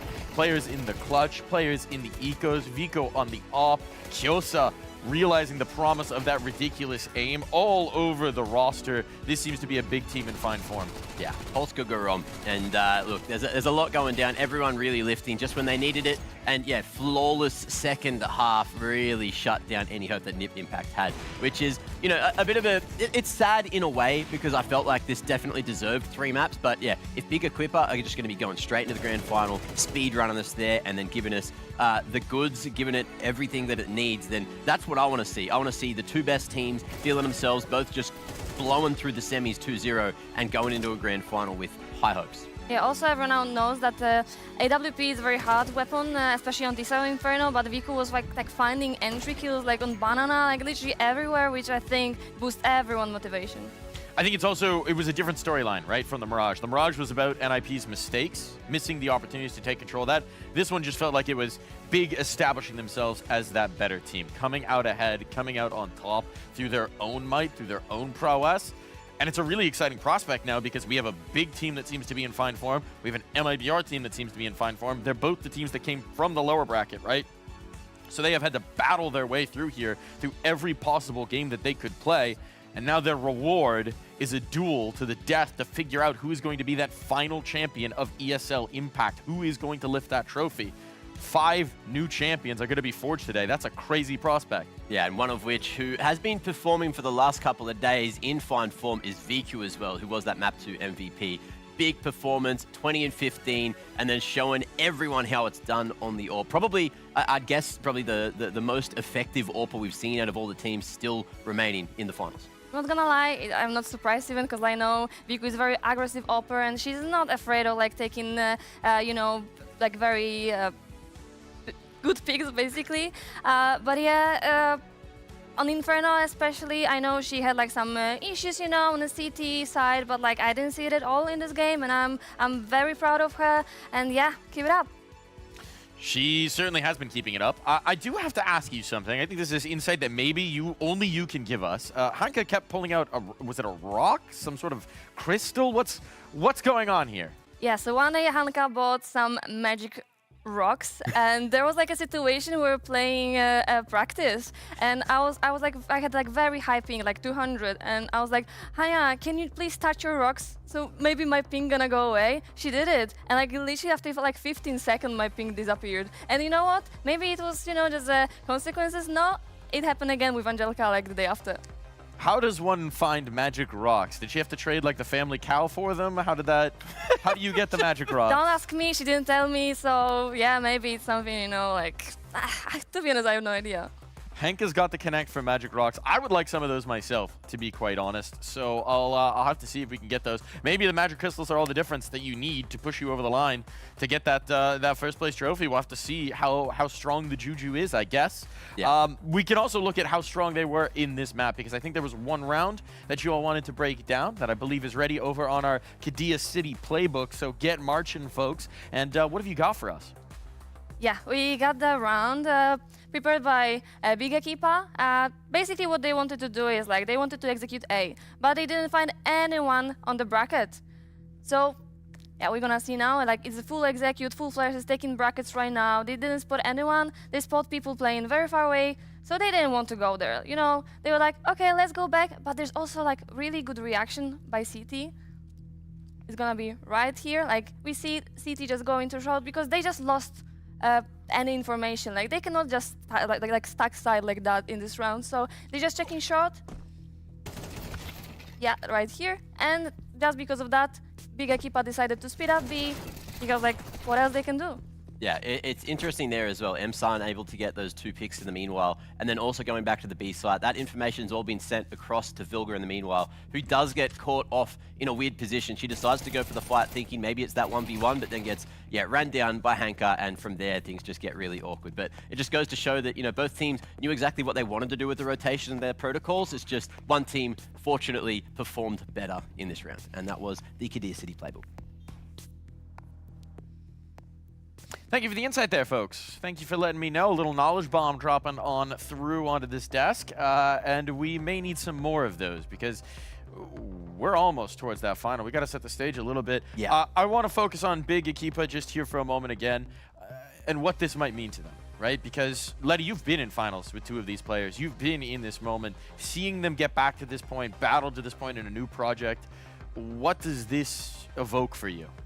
Yeah, I think Hanka and Vivo especially, they have this hunger of trophy because like we were so close very often. Like sometimes it was like very, very close. So like I think it means a lot to them, especially like the last Grand Final. So like they just want to be like the only one who everyone will remember. And look, that's where you want to be, right? You want to be putting your name up there with all the greats, with the Imperial Valkyries, with Furia, with everyone else that has won before them as well. And it's just, the fact that we're going to get 5 fresh new faces for Season 8 finals it's a great prospect to, end ESL Impact. And touching on those Imperial Valkyries as well, right? In previous finals, they were that last hurdle, that psychological barrier as much as the in-server barrier as well. That barrier's not there right now. Is there anyone who can stop this big Equipa team? To be honest, I don't think so. I think the day before, just because they played so much, they feel, you know, they are just practiced. They had this warm up. They are ready. They have the fans with them. Like they are cheering. And this is what I said. Like MIBR screaming. You know, they have this power. Big Equipa has literally the same. I think they kind of equal. Yeah, they got the passion. They got that chemistry. But if anyone can stop them, it's the team that's already taken out Imperial Valkyries as well as Sakura. They've taken out all of the big dogs from the last couple of seasons, and now the other big dogs in front of them, big Equipa, are the next in line. If they can take them out, they're definitely going to be deserving of the Season 8 finals. It does feel like MIBR have just been climbing one mountain after another, also played themselves into fine form. And for both of these organizations, for both of these teams, these are orgs that have provided support for Impact rosters throughout the seasons. Multiple different projects, multiple different team assemblies, bringing it through year after year, season after season, trying to climb to this height, trying to climb to this goal, trying to climb towards this trophy. And now, there's just one more step. There's just one more height to climb, because we have our grand final set to take place. A new champion is going to be crowned. One of these organizations will step forward on that stage for the first time. 5 new players are guaranteed to lift this, the final Impact trophy. MIBR, big Equipa, who's it gonna be?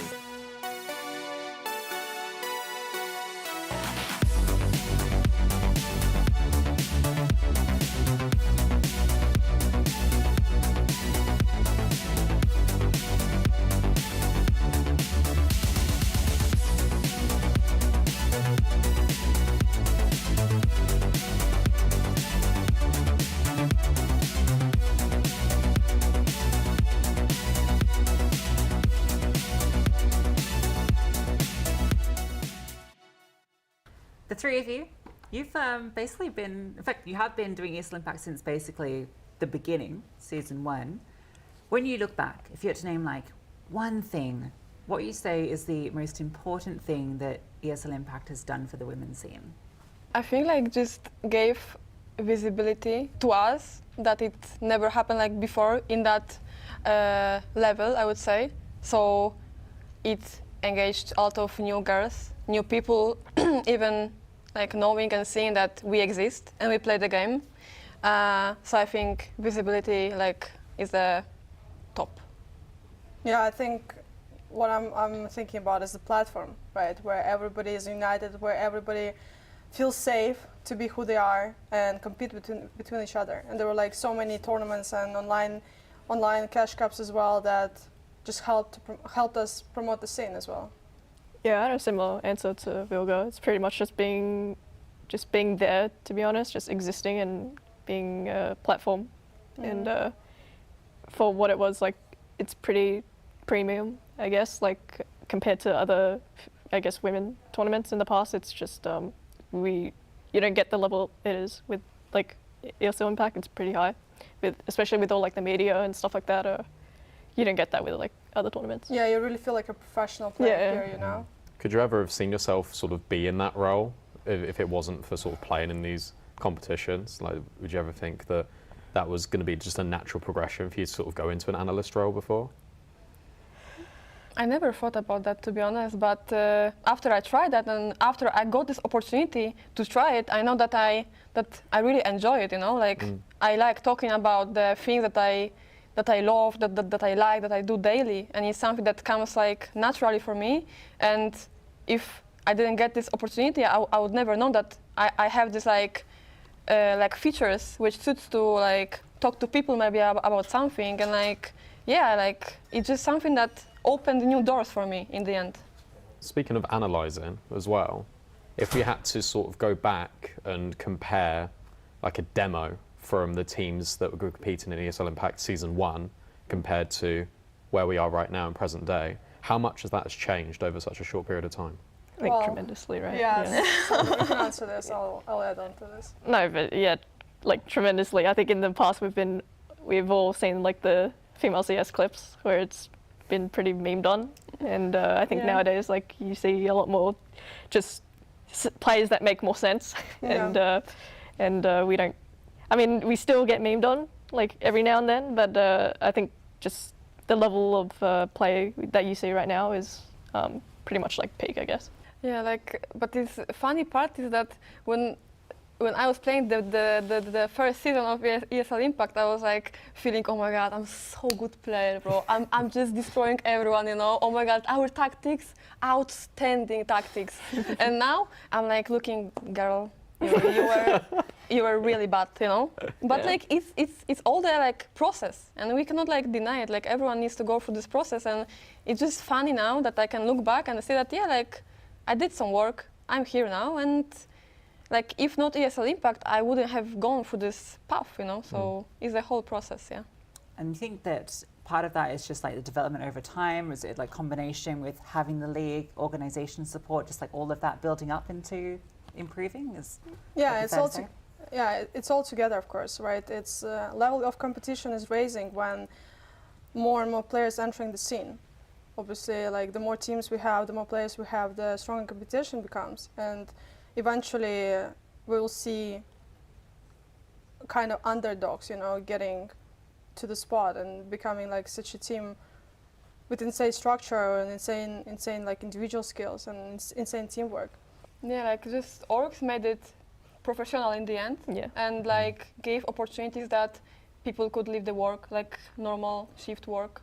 And in the end, we could spend this time on like practicing, like getting better with people who, with orgs behind which they like care about, and they probably been already on tier 1, these orgs, so they know how it's supposed to work, right, with a team. So it just showed us that the way that we should follow the professional path from like tier 1, tier 2 men teams, and I think we're just like following it, at least like in like our teams, you know, that with like coaches and the systems, the boot camps and like everything. So yeah.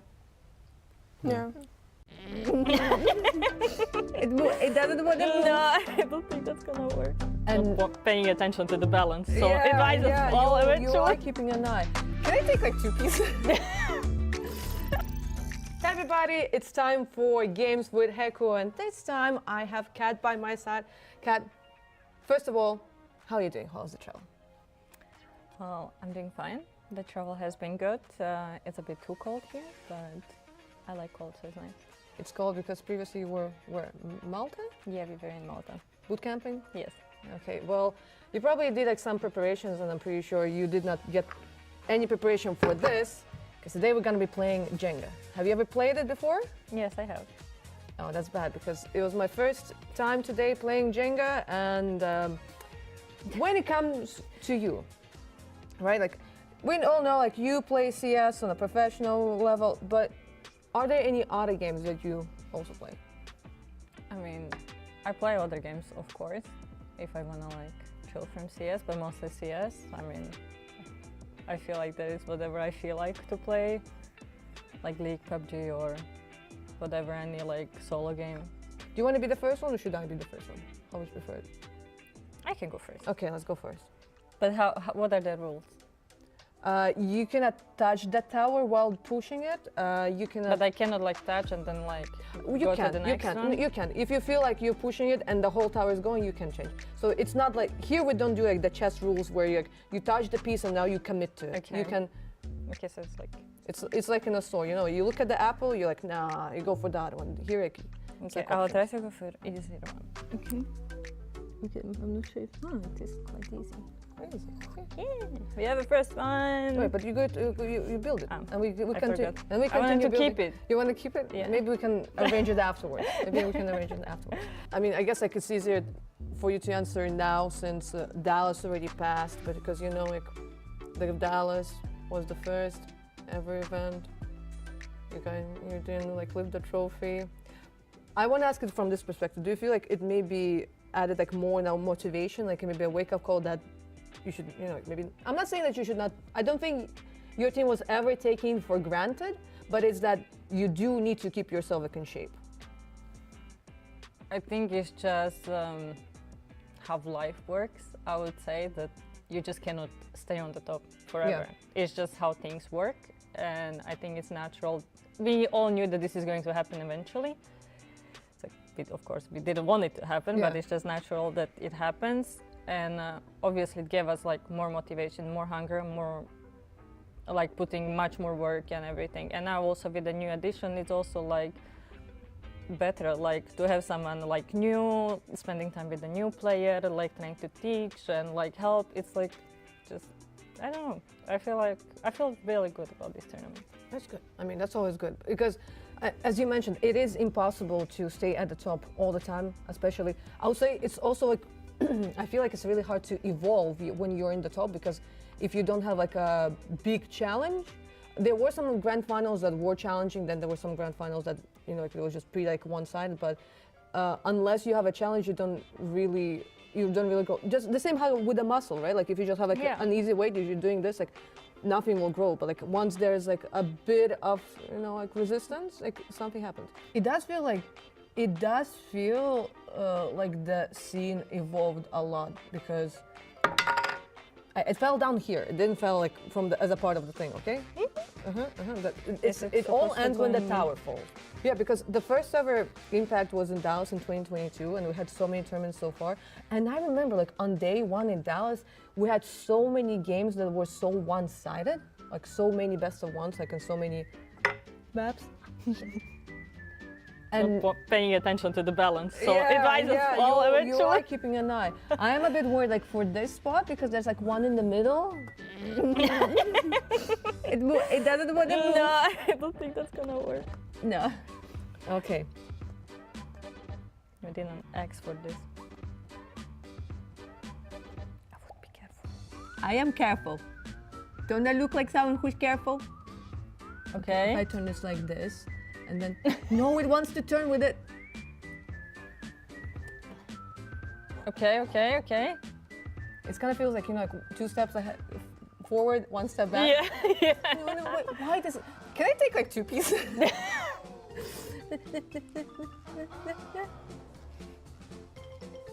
Okay. I think this is official. It looks like I'm inside kind of a canopy, like I'm just like, like as some kind of beaver or something. I think this is like officially like I lost. I don't. The tower is standing, but this definitely should not happen. So without the, I feel like I take the defeat. I take the defeat. All right, but usually like we ask. As sideline reports and interviewers, we ask like, so what is the goal for the tournament, right? So what is the goal for the team for this tournament? To win. As for everyone, I think everyone wants to win. To win the last and final one? Of course. Of course. All right, Dana. Good luck. Thank you so much. Thank you for having me. Okay. Boom. Yeah. We travel a lot for ESL Impact, all over Stockholm, Valencia, Dallas, obviously went to Quatro once. Who has the worst travel story? I think me, I guess. I think when I'm playing on my break, that was Australia, so we have to travel from Australia, and I think it was like the first Valencia that we've been to, and we had to avoid Dubai, so we had like 4 layovers. So it was like a whole weekend, so 48 hours of traveling. Jesus. Oh my God. It was the worst. All of that just get eliminated on day one. Yeah, I mean, what can you do? we went and enjoyed the country at least, I think, and went to the aquarium. So horrible. Oh, okay, then my country women. Yeah, but it's not the best thing. But I'm so used to like flights now, like long flights. I'm just this is nothing. I mean, for me, I guess this is the worst travel experience because obviously because of all the visa issues, I had to travel to 4 different countries to get to Sweden, whereas it's like, it's not that long from Russia to Sweden. But I'm happy that I'm here. That's the most important. The worst flight experience I had was actually, because you said Warsaw, in Krakow, and there was just this massive storm, and then our plane broke down on the runway. Oh my God! So, but like just as it landed, it just completely broke. So I was stuck. At least it was when you landed. Yeah, no, I wasn't. No. As in like it landed to come in and pick us up. So we were stuck in a really small gate. I had food poisoning, and I was just stuck in the airport for like 16 hours. That was awful. That sounds like hell. So bad. But we're fine now, and we made it. Classic cliche fun CS question that you've probably been asked in about 8 different interviews, but I'm going to ask it again. CS bad habits. Has anyone in you, does you or your team have like a really bad CS habit that you just wish they'd stop doing? Whenever there's an AK down, we go and pick it up when we're not supposed to, and we always die for it. Like you have a worse gun, like a, I don't know, fucking Tech 9 or something, and then you kill someone with an AK and you step out and it's mine, and then I die. But that's it. Your teammate has a worse habit. Oh, true. What? With the gun that she purchases sometimes. This is brilliant because this could be talking about any gun for Emmy. Like SG. Emmy buying the SG or the AUGE all the time, or the auto sniper. There's quite a few. There was one finals where she was just buying the AUGE or the Krieg like every gun round when it wasn't meta. And I messaged her and I was like, "What are you doing?" And she just sent me laughing emojis. Like, no, I mean, they still do it. So I don't know. Right, we're going to be keeping an eye out for the Krieg this event. It'll come out. I think for my team is like over-excitement sometimes in some important moments that we go so excited, oh my god, it's like 4v2, it's so easy to win, and then we lose this one, for example. But I think it's like something that most teams struggle with, but I cannot come up with anything else. But like over-excitement in these crucial moments, it's something that tilts me a bit. Yeah. So don't just like quick switches all the time? So that's an annoying habit people do in my face at PERCA. No. Just quick switching. Our team actually doesn't do it a lot. Really? If I see someone do it, no, I never saw something. But if I saw, I would say it. It's I had a teammate who did that. I had a teammate. You had. Who? Yeah. That's the reason. Had. Yeah. Last question. Now, I know what you're all going to say to this, but I'm going to ask it anyway. Who's going to be lifting the last trophy? Yeah, me. Paper, scissors. Best of Oh, three. okay. Yeah. Okay. Okay. I had to lock down. Lock down. Lock in. Lock in. No, but that's Alright, let's go. Okay. 1, 2, 3. 1, 2, 3. 1, 2, 3. Not here. 1, 2, 3. Best of 3. Okay. 1, 2, 3. Steve didn't get to do the best of 3. What? No, I lost. Just knocked her out. Just knocked her out immediately. All right, so big keeper lifting the trophy. No, we'll see, but maybe. You heard it here first. Let them think that. Oh. There's always You something in know the back the- of my yeah, mind. yeah, There are yeah, different yeah. type of games, layers of the game. Layers. So. Yes. Okay. No problem. Well, we will see. Thank you so much for joining us. Thank you for Thank having you. us. Thank you. I've been playing Counter-Strike for 20 years. It was my first shooting when I was 10 years old. Now I'm back in the Brazilian team. We have potential to go to the finals and get this title this time. You can expect a different Olga and Olga's team as well. I feel that I grew up, improved as a player, I learned so many things, and that's the reason I believe I can be an IGL nowadays. And for me it was, I guess, a bit easier to adapt because they needed a player like me, you know? It's been a long journey. It had ups and downs, wins and losses, but I think I learned a lot. Olga joined the team and she's really confident. She's like really aggressive, but she's also our leadership, so everything is going great and we rebuild ourselves, and I'm pretty confident with the team. Our main goal is to get to the finals and lift the trophy. This time I feel really positive. Maybe this is our moment and it's the last tournament, so I'm pretty confident and I want to make everything possible to win.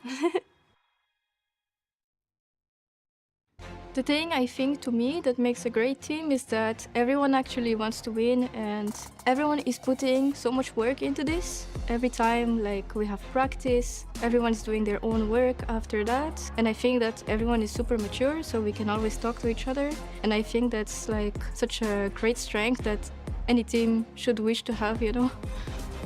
Since we are so new, we did have like honeymoon periods. All our questions that we had is just answered now, and I think that we are like super ready for this LAN. We are just ready to just show like what we worked for. Since I'm IGL, I can put my own vision and also my own thoughts and like what I think is best, you know.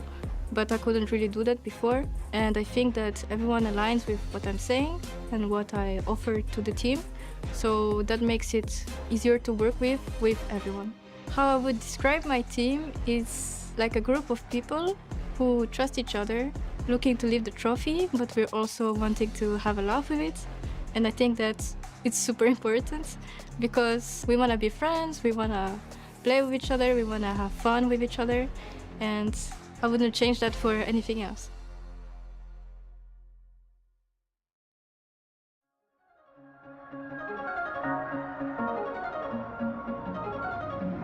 So electric in my day, yeah, the feeling, yeah, makes me high, but I'm in for the ride. And if I want street lights, to myself in the currents of time, I got you on my mind.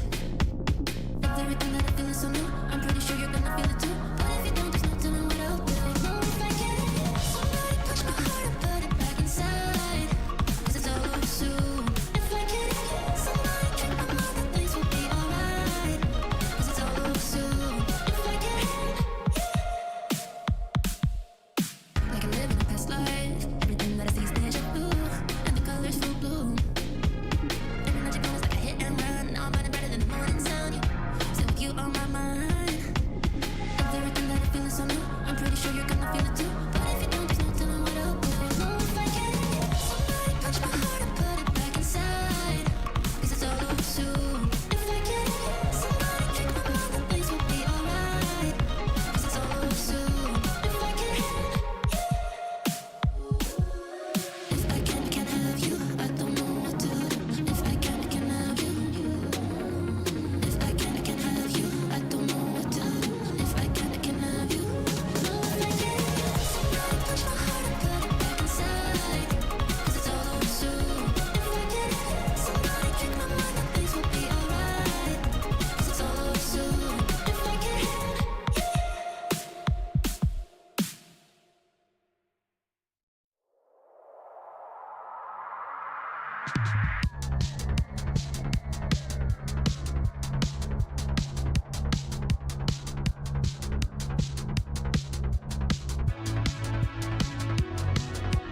Faint and distant sound, centuries away, growing in the night. Hammers crashing down, a million beating drums echo through the dark. They echo through the dark. Thunder in the sky, the sound of civilization, a brand new foundation. Thunder in the night, the sound of civilization. It won't let you down.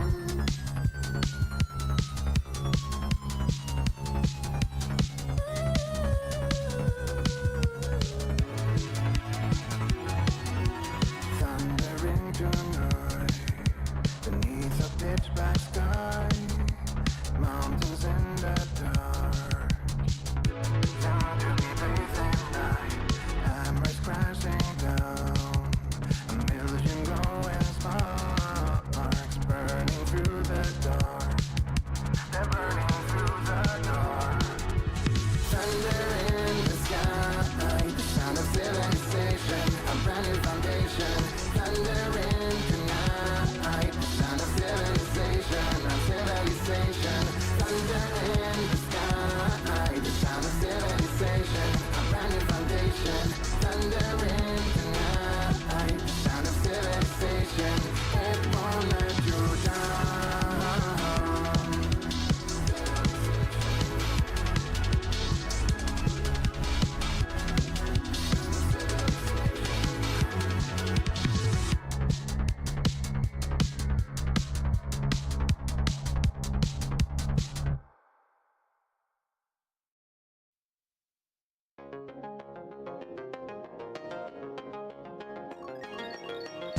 Driving in my car, destination unknown. I can't escape the feeling that I'm all alone. Yeah, yeah. You used to be my best friend, now you're just someone I know.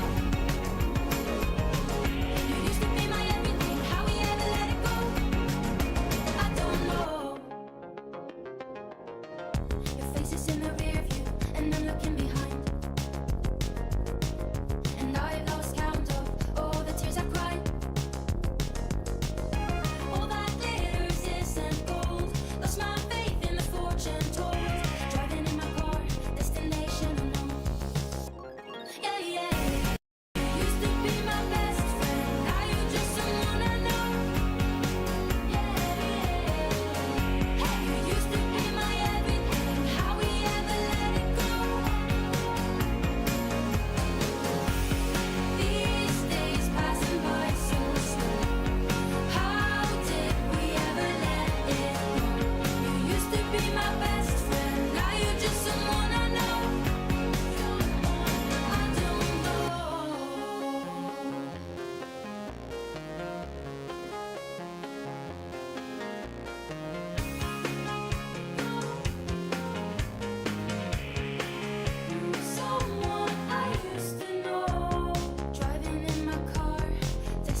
sculptures, endless dynasties.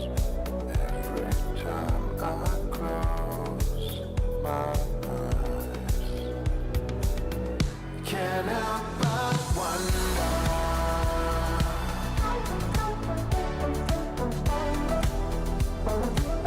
I see the end of the dynasty every time I close my eyes.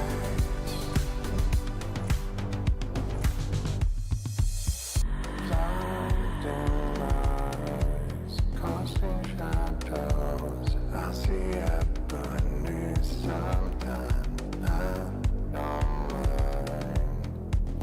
online, watching over you tonight. Thousand crystal sculptures, endless dynasties. Every time I close my eyes, can't help but wonder.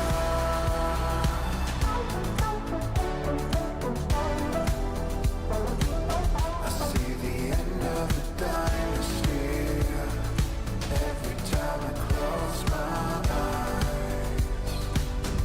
Can't help but wonder why. I see the end of the dynasty every time I close my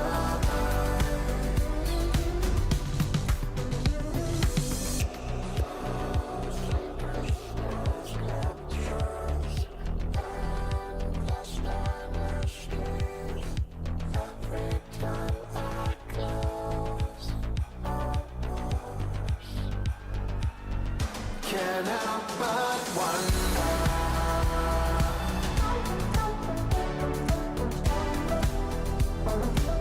I see the end of the dynasty every time I close my eyes. Can't help but wonder.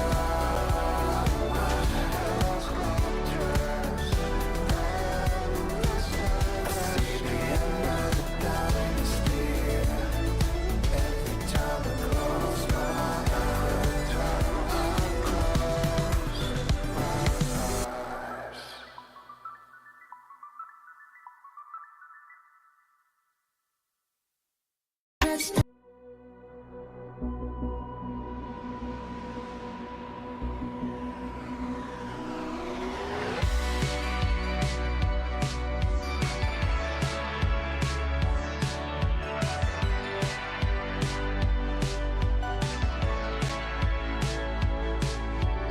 Do you feel it coming day by day? Got to get the message, it's on its way. Listen to the beat, the sound of my heart. It will be alright, just to make a start. Feel it close to you, like a wind. Say it again, set me free. Feel it close to you, like a wind. Say it again, set me free. Set me free. Set me free.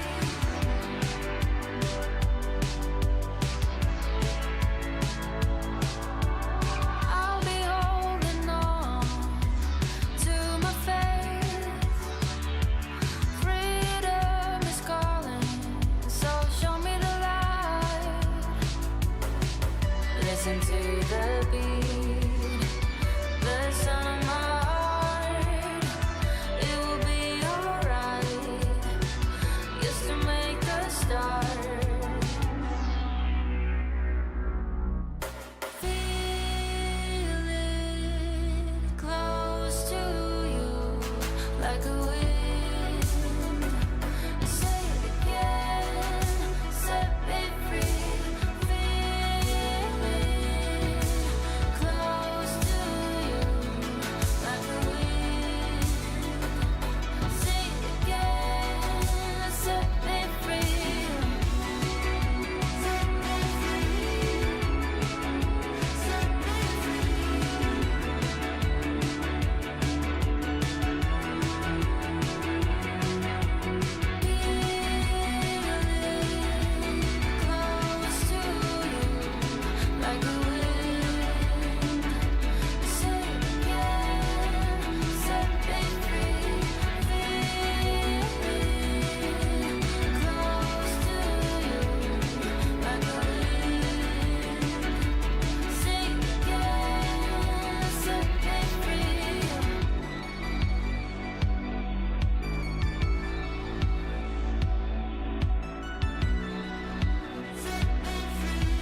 just an ambitious proletariat, questioning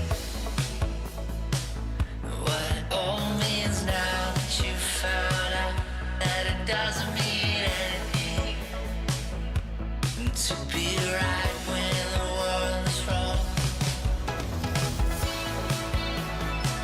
I'm so sorry to hear that you crestfallen alone now.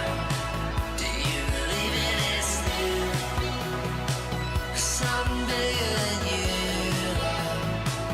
Something bigger than me. And do you wish it was true, love?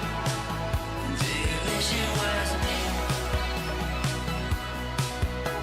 You see it, something small, just a flicker, and you swear it was real, but you've been fooled before.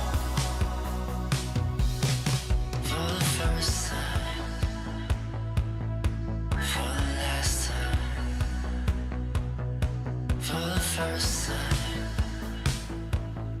for the last time.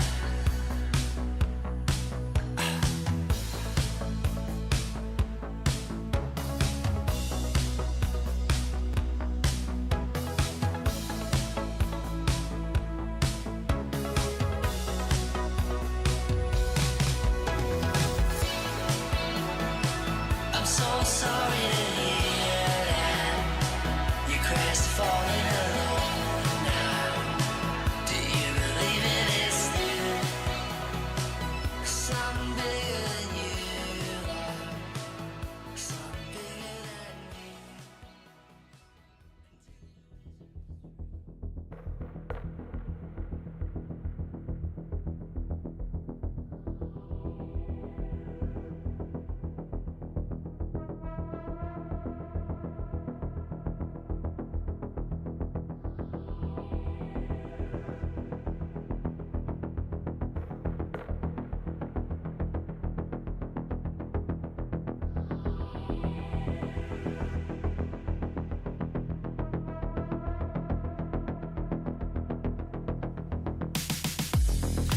Welcome back to the ESL Impact Season 8 Finals, where we are assembling here on the desk for one last time to go into one last match, our Grand Final. The trophy on the line, and a new champion is about to be crowned. We are about to have 5 new queens of ESL Impact for the first time ever.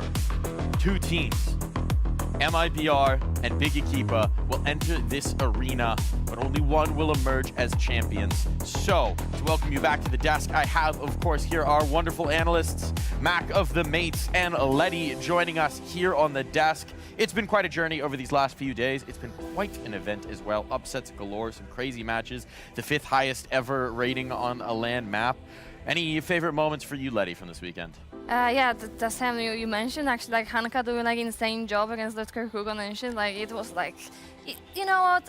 You just felt like it cannot get like, you know, worse. They were like owning them everywhere. They were just running, like you didn't even feel much strategy. They just knew they are just much better individually. But you can say the same thing for MIBR though, right? Like you have Olga, like earlier today, that 3K with the MP9 just played to their strengths. Literally so confident. And if they can carry that across from the first game of the day into the grand final, then this is going to be a heater.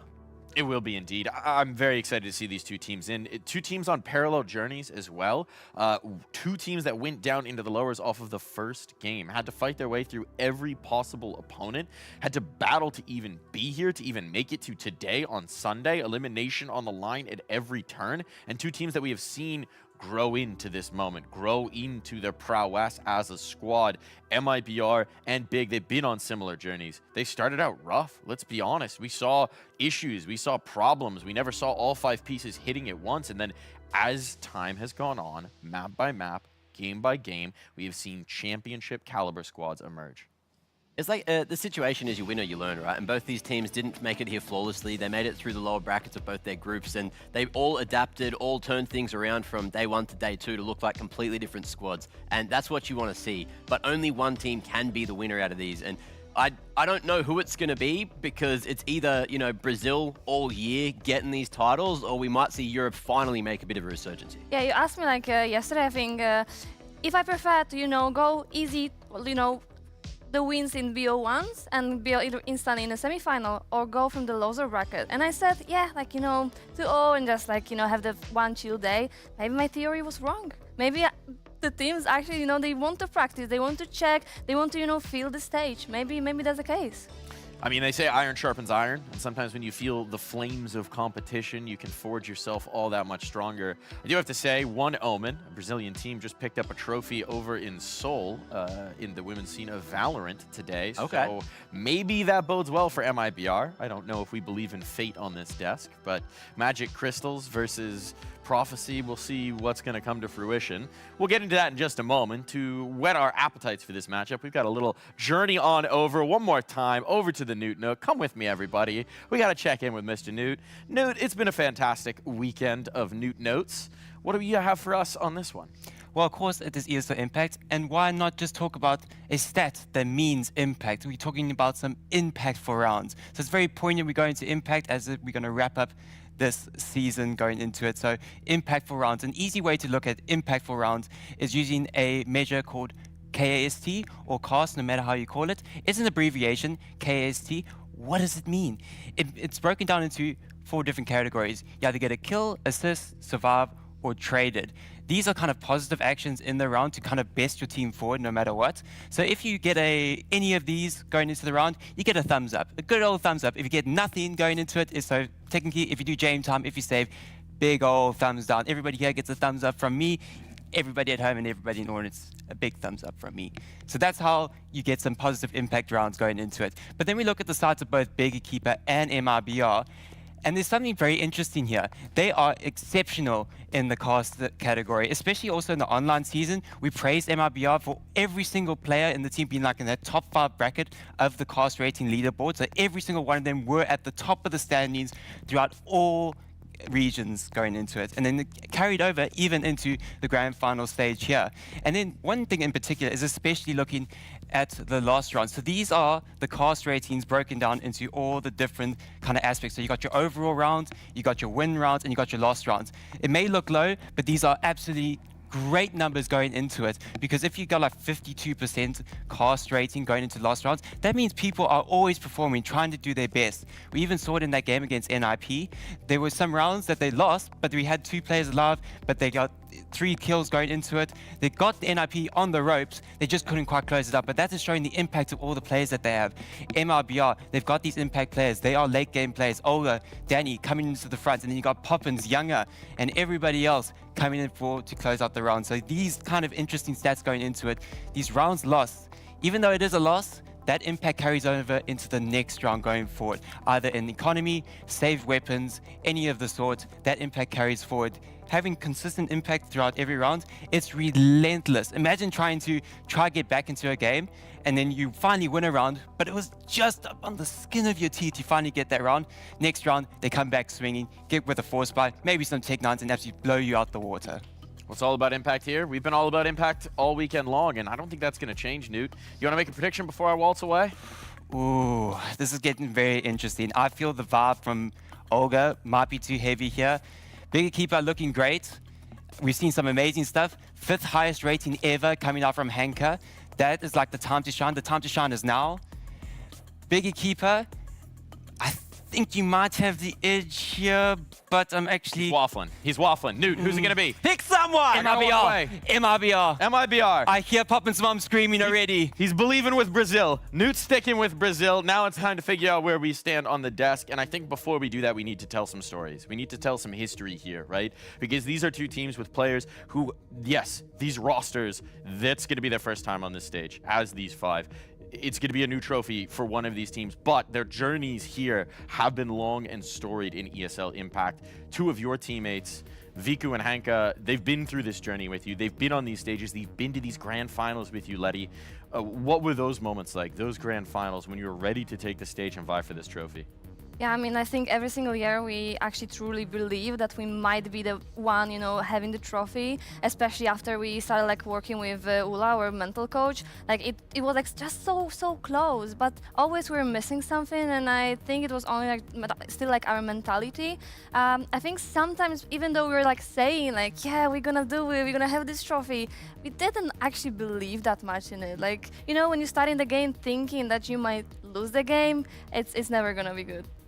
And when we look at the other side on MIBR, you have also had Olga and Gabby on this journey together. They've been on this wave. They've been in these moments. Olga, she went abroad. She went away. She joined that HSG project, was traveling in Asia, was playing in Europe, was all over the map, comes back home, comes back, reunites, comes back to her home region, her native language, takes up the IGLing banner, now back in a grand final, back in this big moment, and she can correct the mistakes of those early seasons and maybe claim that trophy herself here, Mac. Yeah, I think it's a beautiful story, and if it does get finished as her being a champion, like that's just amazing. Coming back home, coming back to the team, one of the historied orgs that has been here since the start of ESL Impact as well, it would just be so huge for the region. And it also sort of crowned Brazil as the home of female CS because they've been taking everything this year so far.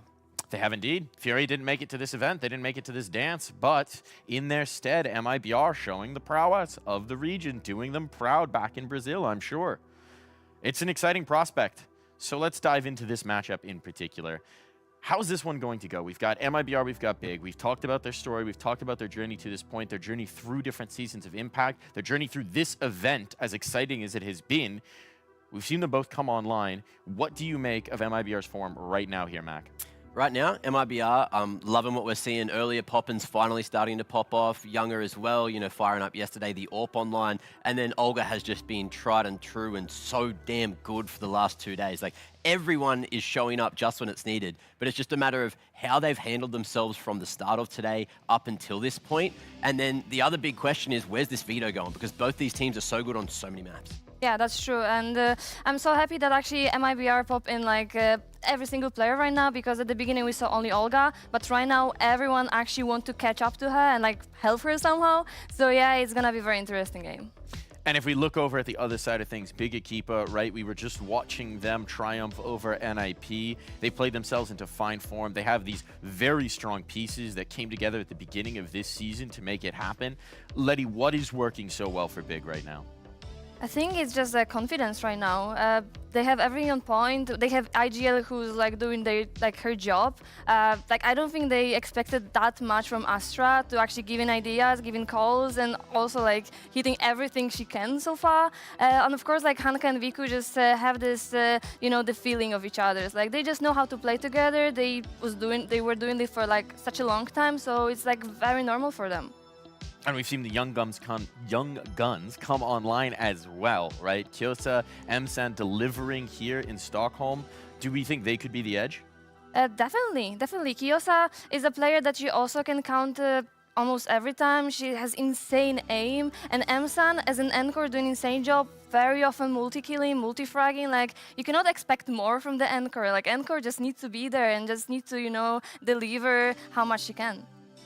Yeah, likewise for me. Like, we didn't really see much of Kyosa this weekend in terms of the first 2 days, but then you saw her in that semi really starting to fire up. I'm glad that she is hitting her stride exactly when they need it. If you're going into the grand final, you want to have as much confidence and momentum, and they've come in red hot off of a huge 2-0 win to put themselves in pole position for the European region and hopefully bring the crown back home. We'll see if they can. The other aspect of it is the young guns on the MIBR side. We've talked about Poppins a lot, but Danny as well, fresh-faced, 18 years old, very new to this level of competition, this international competition. She has started to really show the form that we saw online. Those eye-popping numbers, those huge performances, I think are starting to come to fruition here. Yeah, I'm always gonna say, like, actually joining the core of very strong team is really hard, because like you don't know these people that much. Maybe you played with them before, but still, like, to kind of match up with them, you're learning like kind of the strategies they already have. They already know everything. You just kind of need to catch up the same level, and it's never easy.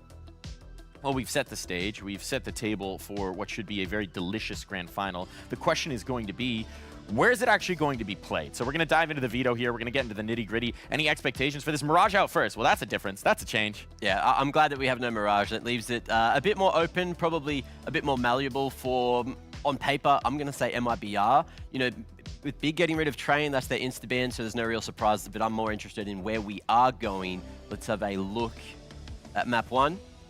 What do we got? Dust 2.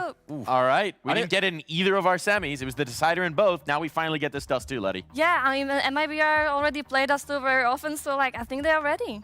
Yeah, I think I was expecting it maybe a bit later in the veto, but yeah, I'm keen to see what Big's going to be able to do against the firepower force that we've had from MIBR on Dust 2 all weekend so far. If you're Big, where do you want to take this now?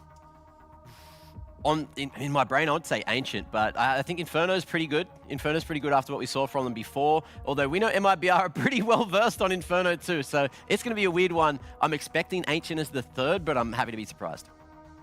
What do we think? Are we going to be surprised? No overpass. No overpass. No fun there. No Ancient. Nuke. No Ancient. Okay, we decide on Nuke. Now, this is interesting. Dust 2 Inferno, Nuke.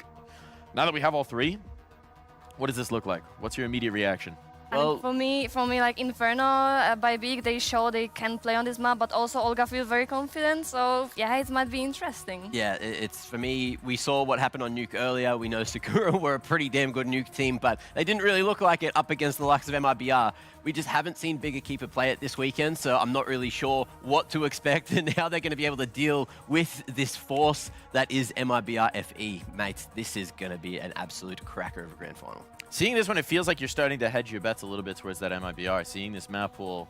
Is that inspiring a little faith in you, Mac? It is. It is. I just want to know if they've cooled off a little bit too much from earlier on today. Like, that's the big question for me is we know that Big Equipa are going to be coming in swinging because their vibes are high. We saw them screaming. We saw how much it meant to them to make it to the grand final. And they've had, what, like 40 minutes to sort of turn things around and get ready here. So hopefully they did their prep last night on MIBR because they didn't have much time to at least get that ready. True. That's true. And I also think it's going to be very loud final, not going to lie, because they both teams, they're just like screaming like crazy. They have a lot of fans with them there, and it's gonna be crazy final. I can feel it. I hope this atmosphere is absolutely electric. Everyone there in the arena, we need your voice. We need you to get loud. And what I need from you two before we send it off to the stage is your prediction. Who's gonna win it? This feels like it could be an absolute barn burner, tight as can be, but at the end of the day, only one's gonna be the champion. Letty, who's taking this trophy? I'm gonna follow my heart. It's gonna be Big Equipa. Yeah, I don't know, man. I don't know. Like, I want Hanka to take it because she was just so good last season here on the desk, and she really wanted to get back there. And the fact that like that prospect is almost enough to tear me that way. But Olga finally getting that trophy after being here since the start of the bloody scene, mate. I think I'm going that way, MIBR. I think either way, we're finding a trophy in a new European home for the first time ever, or we're seeing the Brazilians battle back, claim the second one in the row for the region, the first for these 5 players. Whichever way this cuts, it's going to be thrilling. It's going to be dynamic. It's going to be exciting. One last thought. How would they do it? How would MIBR win it? I think they're probably going to have to do it in 2. Like maybe they do it in 3. They just need to come out and they need to be screaming. They need to send the message because the passion is going to be there in the audience. We just need to see it there in the server. They need to be animated. They need to be going in with Olga. You know Olga's not going to be backing down. They just need to not feel the nerves. It is big stage gameplay for the first time for a lot of these individuals, especially for a grand final. But can they do what we need them to do? That's the question. Yeah, I mean, for me, Big Equipa, I'm only worried about Dust 2, so I'm gonna go with 2-1. 2-1. Okay, gonna be exciting. We'll see how it happens, but for now, it's time to go to the stage. It's time to go to CHEGOU because the players are standing by. And without further ado, it's time to get the grand final of Season 8 of ESL Impact underway. DreamHack, you've been a part of every single Impact. And once again, you get to be a part of our history. No other season in 4 years was as competitive as this one, and the path to the trophy as wide as open, and we are ready to crown a new champion. The first grand finalist has a shining star that recently came back and now is a part of a bright Impact constellation. After their country won the previous season, this team is eager to declare 2025 as the year of Brazilian CS. DreamHack, they are made in Brazil. They are MIBR!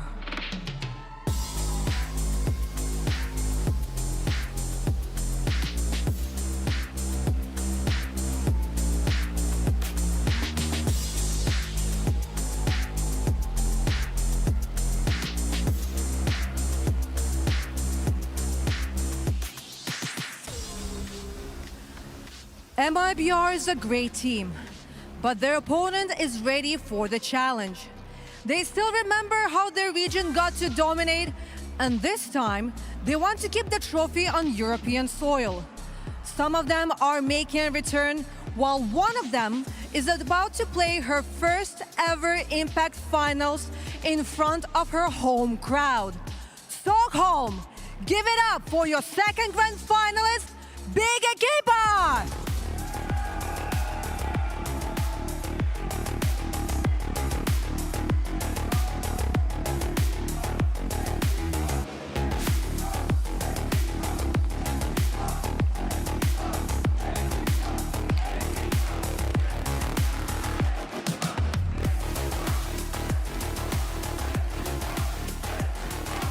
Ladies, the grand final is upon us. Can I please have the captains? Can I please have Astra? Can I please also have Olga? Because this is going to be a grand final. It's not the first grand final for both of you, but we've never been in this situation when both of you had to face each other. Olga, you have experience with grand final, but it's not the same for the rest of your teammates. Do you think that maybe the fact that you are in the same country, in the same region, you share the same language, is that what will help you to lift the trophy today finally? I cannot say that. I guess it's just because of hard work. Any team can get here no matter if they are the same country or not. And yes, I'm very, how to say, confident we can lift this trophy too. But you are here to represent not only yourself, the organization, but the whole region? Definitely. Definitely. All right, Astra. Well, you are not going to have an easy opponent, but when it comes to your team, your ladies have more experience at Impact Grand Finals. Is that something that maybe can give you an advantage? Yes, I mean, last time we came here, it was with a mix, and now I'm here with my full team, and we're just ready for this. I had an opportunity to talk to Emma, and she was absolutely speechless. Right now, a Swedish player is going to be playing here in Stockholm. Did she manage to calm down the nerves before the grand final? She has no nerves. She's fucking ready for it. She's ready? All right. Then, do you have any final words to your opponent?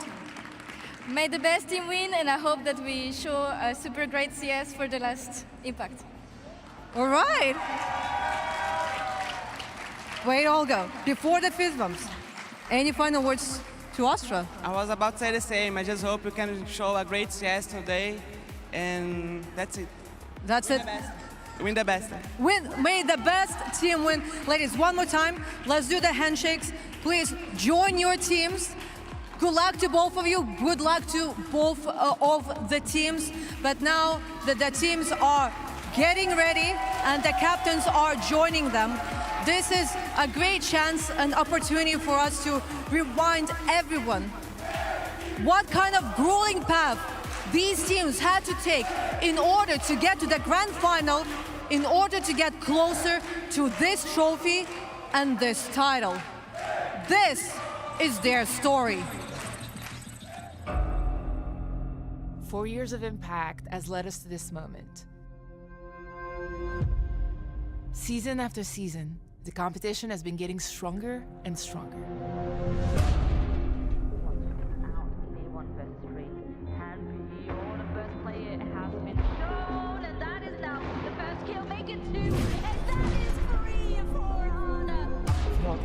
What's ladder could be there undoing again. 3 from Vilga, they all fall. Raven is a mile away, a country mile, and Acre.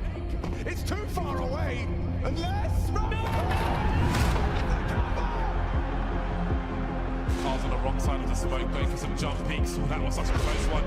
Oh, that's perfect.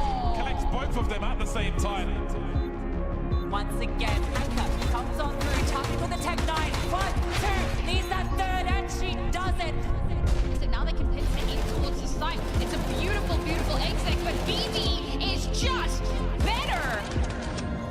is like the female major. It's everything. It's all that we work for. It's what everyone wants to win.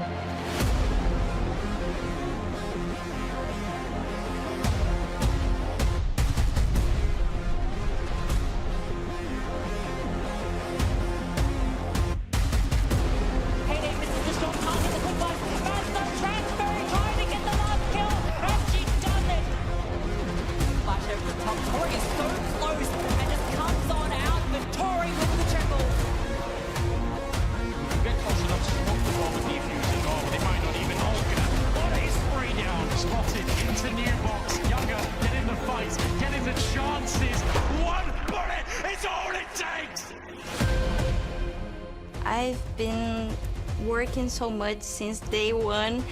It would mean everything to us because it's our dream. We're going to be remembered forever. The biggest dream currently to finally win it. I have tears coming to my eyes when I think about this moment. After this all years in Impact, I can only say that it was the best journey of my life.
Can you flash? I flash now.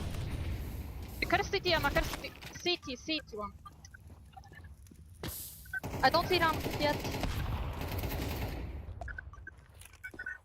Go from short maybe. They have side. Let's go. Side dead. Stay away from it. Go. We Ой, need to I go will fast. go Go down, up Xbox when I close, okay? Corner, bro.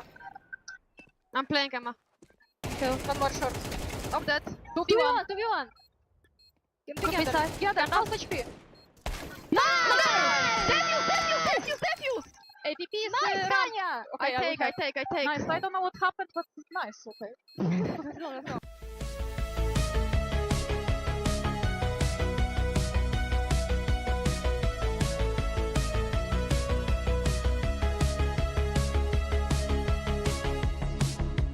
Rolling on a feeling, knowing I must go on. If I don't do it now, I will never have it. Dreaming is deceiving, falling to slumber.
Hi boys, today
Counter-terrorists win.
Okay, guys.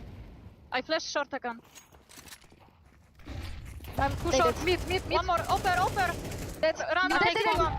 I come with you. I come with you. One lower player. Mid, two city. One more city, guys. Far away. One on side or I'm Molly. Yes, side with off, guys. I'm with you. Dead. Dead, she's dead. I flash city. I flash. 2 HP. No! ADP side. Job, Sasha! Good fucking job, Sasha! Insane, bro. Nice. The Bears of Big strike first as the Equipa's claws find home. It took every round in regulation, but they have done it, coming from behind at the tail end of this map to secure a victory on Dust 2. And what a way to do it as well. Better late than never. Certainly the case in the game of Counter-Strike. And Letty, they have found a victory here. Yeah, they literally steal them up from MIBR. I literally thought the game is over like a couple rounds ago. But then the round, it was like 3v4. I don't know how they did it, but they managed, and after that round, they just started popping in. It was so close as well. Like, individually, it feels like MIBR across the board were doing better, but still, it's just about closing out the rounds. And Big was just so much better towards the end at doing so, making all the right moves, making it look like a very close affair. I honestly thought we were going to be going to OT. I felt like it almost deserved it given the point, but Big Equipa just doing it right at the end of regulation and on the map that MIBR was bringing into this grand final as well. That makes things feel incredibly bloody dangerous for the Brazilians, but I'm glad to see that Big Equipa were able to bring that one back. She who laughs last laughs best, as the saying goes, and they did get the last laugh in this one. Some serious pop-offs in the crowd as well, I want to say. I can hear the noise, just want to give appreciation over. We're loving it here. Hope you all keep going loud throughout this series. What do we make of the Dust 2 for Big? Everything coming online, the young gun shining, the op shining here, two of the X factors that could potentially push them over here, Letty. Yeah, I mean, as I expected, also Vico is like just showing their op skills very, very much, and yeah, I mean, and Kiosa also activated her, you know, AK, and like, yeah, it looks insane so far. I think that's really been impressive, right? She's been a bit of a slower burn. She was a player who was on this organization, took herself off of it, comes back in, really finding her impact now in this final. Mac, it seems like she's turned a corner. Yeah, she certainly has. You know, last couple of games so far for them has been really popping off. Online season is now transferring back to on LAN, and that's exactly what you want to see. 1.48 rating there for Dust 2. And look, her and VQ were just the dream team, essentially, that managed to get that one across the line. I mean, speaking of VQ, it was all about the ops. It's kind of what we expect for a Dust 2, but it was so much the story of the scopes here. And these oppers going head-to-head, sparks were flying. I mean, it felt like at the beginning of every round, we were getting a crazy duel down mid. Yeah, exactly. Like, as I said, like, Vico is such a talented player, and it's not only about like how she shoot with all, but also like the positioning she's taking. Like, she just always can find a place for her, and it makes just her like an amazing player. Yeah, and look, this is why I wanted to have a look at this head-to-head as well. Not only was VQ popping off, but Younger, you saw that impact in the first half. The amount of openings, look at that 8-1, and you saw her just completely dominating mid, especially when the momentum was in their corner, but then just in the second half wasn't able to back it up as much, which is completely unfortunate. I'm really hoping we get to see a little bit more from both of these individuals, because over towards Inferno, they are going to have to be the difference makers again. And we know Inferno, I mean, as much as Dust 2 is the Opper's playground, Inferno can be the Opper's nightmare, right? Especially on that T side, it's so difficult to have the impact. We've seen Viku be able to do it in spite of the nature of the map. Younger has had a little bit of a slower chance getting into this. It's been more the riflers that we've looked to on MIBR to be the difference maker, but if she keeps this form over from Dust 2, that could be the X factor. Yeah, definitely. And yeah, as you said, like up on the Inferno, especially on T side, is doesn't need to make huge difference, but we could show like the openings just makes huge difference. So yeah, I'm really hoping that the op will deliver, but I just know both of them have like huge refill skills also. And it did feel one of the focal points on the other side, on the MIBR side that we've had, is Olga, her individual performance. Oh, yeah. She had a really strong start to that map. She still had impact. I'm sure if you look at the numbers, they're bonkers still, but it did feel like we didn't have as many of those takeover rounds, especially in the second half of play. Yeah, I feel like that's what I was saying. Across the board, you know, everyone on MIBR FE was like much closer in comparison for their performances. As Big Equipa, it felt sort of like a bit more heavier towards the top side of the scoreboard, but That being said, it is just about the round count at the end of the day. So if we do see everyone from MIBR just with the same performance we just saw then, they should be fine moving into Inferno. We know that Brazilians love Inferno. We've already seen MIBR's Inferno and it's looked pretty good. But then again, so did bigger keepers earlier.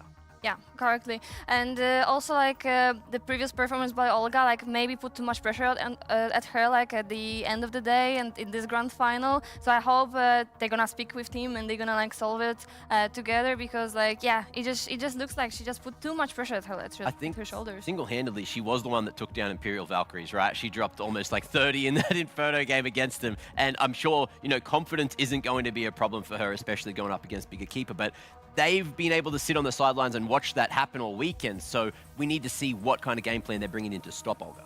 Yeah, if we ever expect a map for Olga to pop off on, it is Inferno. It's always going to be Inferno. That has been her hallmark. We're headed into the Inferno, so the question is, what do we expect? Is this the 2-0? Do Big Stride right up to that trophy and end it easy, end their day, crack the champagne, send the sparks flying? Or does MIBR make a real series of this one? What do you think, Letty? I don't think MIBR will give it that easily, not gonna lie, even though we already saw both of the teams like playing very good on Inferno, but MIBR has also like very strong mentality and they showed it like even when I played against them when the core was in Fluxo, like they just reset their brain after the game we won against them like very easily, like even though we're like, you know, having like very good score against them, they managed to come back against us, so like I believe that the core of the team has like very good mentality for the games, especially like that. What do you think, Mac? I don't know, man. It's grand final. I'd hate it to be another 2-0. I don't want a speedrun day. I want to go at least 3 in this grand final. I feel like MIBR, with what they've brought to the finals here for Season 8, I just really want to see them go all the way to 3. Take us to Nuke. Take us and make it as entertaining as possible. But hey, that's just for the narrative. If Big want to win it in 2, that's up to them. Yeah, completely. And I also want to see like 3 maps because we also saw this game was like really close. I was really hoping for OT, not gonna lie. So yeah, I'm really hoping for 3 maps. I think I am as well, right? This has been so incredible. We've had so many fireworks from both these rosters. This has been such an entertaining game, such entertaining teams to watch throughout this season of ESL Impact that to be robbed of 3 would feel like we've been cheated. So don't do that. Don't do that. Let's have a show here. MIBR, give us your best. Big are certainly going to be bringing the firepower as well because it's one more map. And to everyone there in the arena, we need you to keep getting loud. We need you to be pouring out your voices because this deserves everything that you can give. It could be the last map of ESL Impact after this.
Well, we couldn't get into this matchup without a little more action. So for MIBR and Big, we're coming right back here with the Kadia City playbook as we dive into some of the rounds that we had in that last map. I've got Mac with me to break this down because these two teams just deserve a little bit more examination here. Yeah, we wanted to dive in a little bit deeper, of course. MIBR, they played pretty well, but moving into their map pick, we wanted to have a quick look at their tactical depth of what we should be able to see, right? This is, a player down situation. MIBR, they're here on short. They're going to throw both waterfall smokes and then do an old classic strat. You're going to have Olga dropping into CT, which fully catches VQ off. You'll see it here. If we zoom in. Beautiful. First time, every time.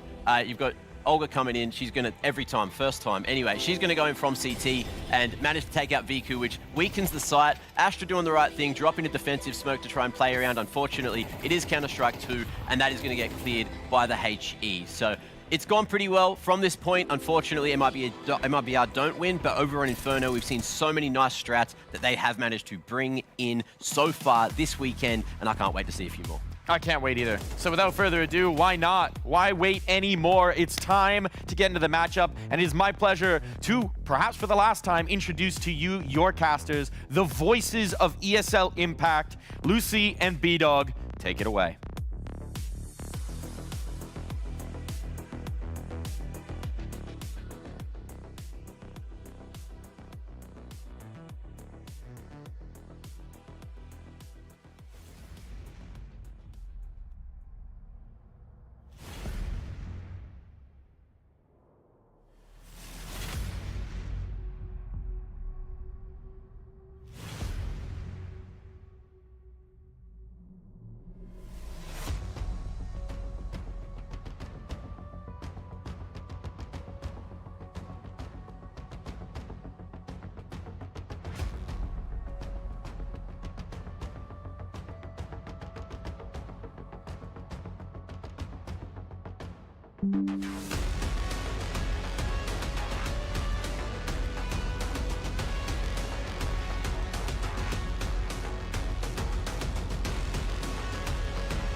terrorists win.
Imperial, but I think they're just so confident that they finally have a real edge. Try doesn't have a flash here for no way.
Counter-terrorists win.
I have flash. There is no CT smoke, guys, I think. Okay. You can flash me disappear through. soon. Flash me through soon. 3 for 1. I will flash. I flash above. Smoke is gone. No. Oh. You have to guys. Triple. I think Hold ruins. Guys, triple and default. Planting. Triple still. He's planting full. That's one. Triple. Stay alive. No time. Nice! Easy now.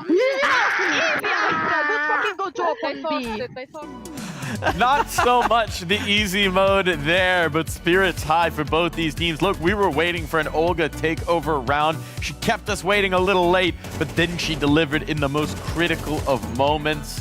What a map for MIBR. What a way to make a series of this. We were begging for it, and we needed it. We're getting map 3. We are going the distance in this grand final. Absolutely love it. And it's deserved as well. Like, I feel like with what we've seen from both these teams and how close it was, although I was sold on that bigger keeper comeback, they were almost making it happen again. But this time, MIBR put a stop to it. Olga, yeah, that 2-piece through the smoke was just bloody ridiculous and a great way to end Inferno. But shout out to Younger. What a performance. There was just so many good reads, so many good plays, especially with the AWP in hand. Yeah, like Younger, of course, like this is what I said, like Younger is such an amazing AWPer, and we kind of predicted it that Vico and Younger will have like the most impact on the map as an AWPers, and yet this is what we saw, but I will always remember this clash she played against Hanka on short. Hanka was like on the big box. Like, she instantly predicted she's gonna go on top because it's the easiest duel, like Rifle versus AWPer, and like that clash I think bring them the win.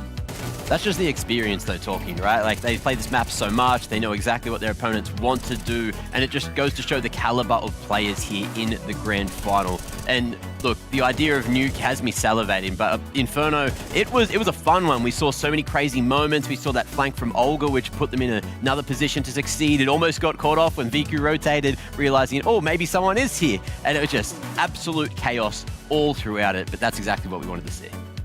Absolutely ridiculous. And I want to give flowers to one player who we really haven't been saying the name of much on MIBR. That's Gabby. Gabby has been here, has been in these finals, was here in the early days of ESL Impact, making it to this stage, knowing what it means to be so close to that trophy, and then having it ripped away. And in this map of Inferno, and especially early on when her team needed the spark, she was the one delivering. Gabby is not the player we expect to be singing the praises of on this MIBR roster, but when the young guns were slow to start, it was Gabby who shouldered the burden, who carried them to this point.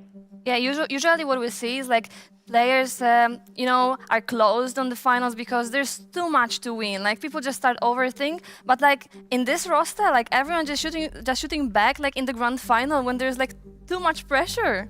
Yeah, and it maybe not is what we expected. Like there were so many points as well where we have seen MIBR this weekend, a few of the individuals just sort of disappear and fully rely on Olga to do the heavy lifting. But yeah, this is one of those situations where Olga's kept them in it for long enough that everyone else is firing up just to support her.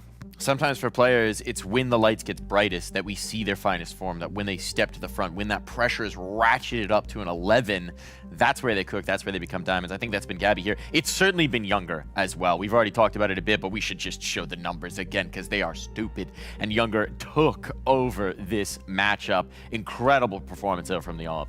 Yeah, Younger, I mean, I'm gonna repeat myself again, but like she's an amazing AWPer and I felt it on my skin many times. I watched many games when she performed like crazy and like, yeah, I mean, she deserved this win. She deserved this win like totally, like fully. Yeah, 10 multi-kills is crazy as well. Like that's just so much impact, so much opportunity, and not just that, but like, yeah, she didn't even have to do the openings, which is kind of weird. You feel like AWPers are usually the ones looking for more of those openings, especially on the CT side, but that's not really where they found majority of their success. It was over towards the T side where they managed to really wrangle it back, especially off the back of losing the pistol. You were thinking, okay, maybe Bigger Keeper's going to be able to run away with this, but it was once the guns got going that we saw MIBR really thrive. It's fascinating that they stayed the storyline, right? Because we saw this on Dust 2. It was Younger, it was Viku as that battle. On this map, we were expecting them to maybe take a bit more of a backseat to some of their rifling teammates, just with the way that Inferno tends to play. Not the case at all. It's the AWPers. It's all about the AWPers in this matchup. They are seizing that spotlight and performing on the stage, and it's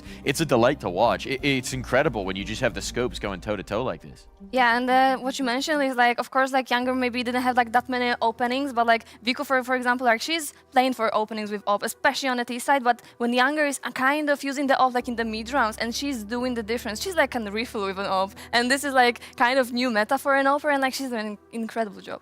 Yeah, I can't sing her praises enough, and I'm so glad that we get Nuke as that decider to see them AWP again. You know, we're going to see a lot of action towards outside. We're going to see a lot of aggression. We saw MIBR playing it earlier and just getting right up in the grills of their opponents. But this time, big Equipa, you know they're warmed up. They've been playing on the back foot to get that first map across the line and almost the second.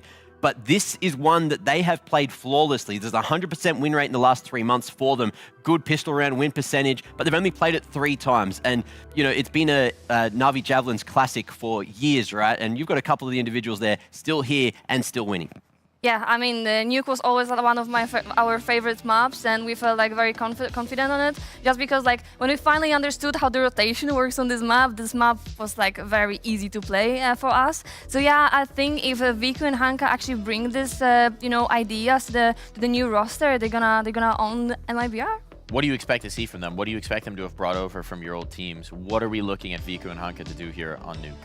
I mean, to be honest, we usually were playing like with the outside. We like to like cut the rotation, you know, make the opponents to rotate like in the certain ways. So I've been looking for this type of things, maybe less like, you know, very aggressive plays, very like first tempo plays, but yeah, more like this rotation thingy. And we know from what we've seen on MIBR's Nuke that so often the outside fight is Olga, right? On both sides of the map, she's contesting, she's causing problems outside. So that could be the big test. If it's Olga against, you know, the maneuvering of Hanka and Viku, which way do we think this one's going to go? That's a great question, and I have no idea, but I'm so excited to find out. Like, in terms of Nuke, usually it is going to be the structure and the control of the rotations that will dominate, but it just depends on how refined it is. And the thing about Brazilian CS is it can be chaotic. They can just break the meta by doing some crazy things at any given opportunity. And if Big Equipa haven't played that style of Counter-Strike on Nuke, like they haven't got that many reps on this at officials, who knows how much they've been scrimming it, but they certainly haven't been scrimming Brazilian teams on this map. Yeah, and we heard that Brazil is very strong on the Nuke, but I also know Big Equipa is very strong there. So I think it's gonna be again very, very close game. Strength to strength. It's been the story of every map so far. This has been a battle, a tug of war back and forth between these two squads, and so we wouldn't have it end any other way. It's time to end this grand final. At the end of one map of play, one of these teams will be lifting this trophy. One more map in ESL Impact. One more battle.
decisivo.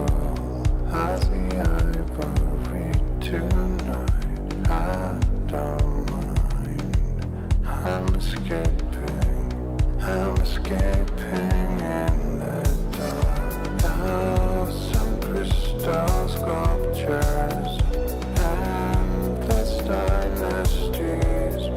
Every time I close my eyes,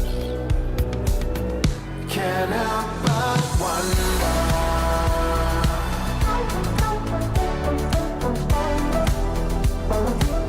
I see the end of the dynasty every time I close my eyes. Blinding lights, casting shadows. I see ebony sometimes.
comigo então, né? Uma bebê. Bebê Morreu? miado, bebê miado. Boa. A Fara morreu. Rampa comigo. Me rasgando. Sobe pra rampa, abrindo pra rampa. Duas rampas, guys. O flash não tá pra elas, guys. Uma Mata bebê. bebê, Pop. Bebê. Uma bebê. Bebê. Mata bebê, mano. Morreu? Morta. Fui direto. Tô mirando direita, a direita é minha. Vai direto. Fui direto. Esse caralho. Vamos, galera. Bora, foca. Calma na focação, tá ótimo. Aê, caralho. Boa.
This has been an amazing run for big Equipa. Hanka, you've been on this stage before in the Grand Final. You had already so many times situations when you would see the confetti, but it would not be for you. But this time, this audience, this moment is for you and your team. How is it? Oh my God, I don't know what to say, guys. I really want to say thank you to you all. I want to say thank you to my beautiful team who stayed composed. Like, we were all the time fighting together. We never gave up, never, in any second. We were going down 8-4, 8-3, doesn't matter. We're all the time fighting for everything because this is our time! Kiosa, you've been pretty emotional on your Telegram channel, saying this is your first ever Grand Final. I can see the tears. How are you? How does it feel to be a champion? I don't know how it feels, but it's really cool. Like, I'm really happy. I'm really happy. I'm proud of all of my team, and yeah, actually no words. No words at all. Maybe you have a few words, considering, you know, we are indeed in Sweden. You are indeed a Swedish player, and your family is here, and the fans. Emma, what do you have to say to Stockholm? I love you.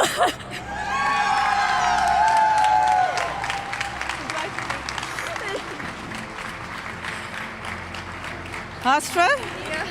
Yeah. You've also been in the Grand Final before, and it was a tough one. This one was also not easy. All 3 maps, a close one. But this time, with this amazing lineup, you managed to lift the trophy. Emotions, what are they? Crazy. That's fucking crazy, guys. Like, I'm so proud of everyone in here, and I wouldn't dream of any better team. Thank you.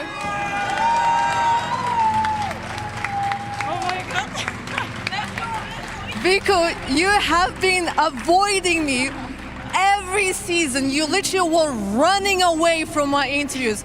I believe right now there's just too many people, and this is not the moment for you to be scared. This is the moment for you to finally show your emotions, because you're always so serious, you're always so stoic, but you're always so good. Finally with a trophy. Well deserved. How does it feel? Really good, guys. GG.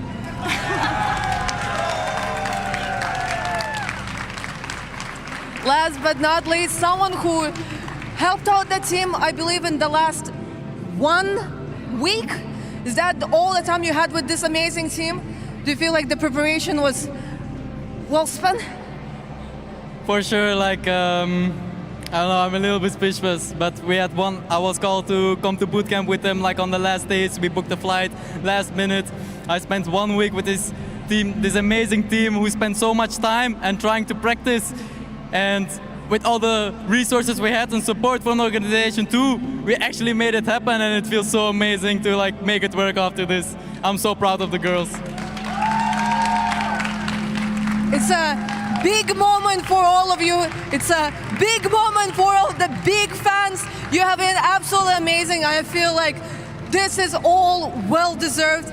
Everybody, let's hear it one more time for our champions of Season 8, Big Equipa!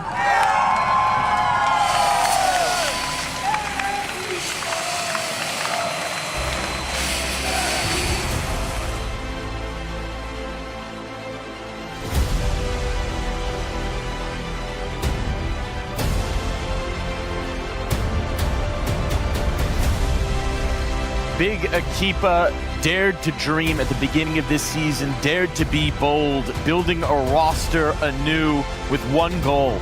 And it's a goal they've just achieved. They've lifted this trophy on the stage here in the final ESL Impact. They've taken it over the line. So many players who have battled, who have fought for season after season with that dream, now achieved, now accomplished. That trophy lifted on stage. Those new to competition and those who have seen so many losses before, now united by this win. Big, they started this tournament in disarray, but they built themselves up map by map, game by game into this championship roster we see before us. This is a trophy well earned here. Letty, what's on your mind? I got also a little bit emotional, not gonna lie, seeing my ex-teammates holding the trophy that we were like fighting for many seasons. Yeah, like congratulations, that was such an insane run, and like, yeah, like I have no words actually. Yeah, it's kind of like some of the players there as well. You can see that they're just speechless. It feels like they weren't expecting this to happen, but they're so glad that it did. Everyone's just like getting so emotional. Man. I started crying. Like, I'm just here. I'm just an analyst, bro. Now I'm crying. You're not crying. I'm crying, bro. How can you not be? How can you not be? Because you know what this represents to the players. You know what ESL Impact has become over the last 4 years of play. The symbol that this trophy represents now. We had it in some of the interviews. This is what everyone plays for. Is this moment, this trophy lift, this battle here in Stockholm. The fans roaring in front of them, the confetti in the air. I mean, you just couldn't have a more picture-perfect finish to the season of Impact that we have had. Some words now for those who didn't get to that trophy lift. For MIBR, they battled it out. They really did. I mean, such an incredible run from them. Everyone having their moment. Younger on our screen thought she was going to be able to seize that. Olga, heroic carry performances to even give them this opportunity to propel them to this point. Yeah. Gabby, Poppins, Danny, you can see just how much this loss means.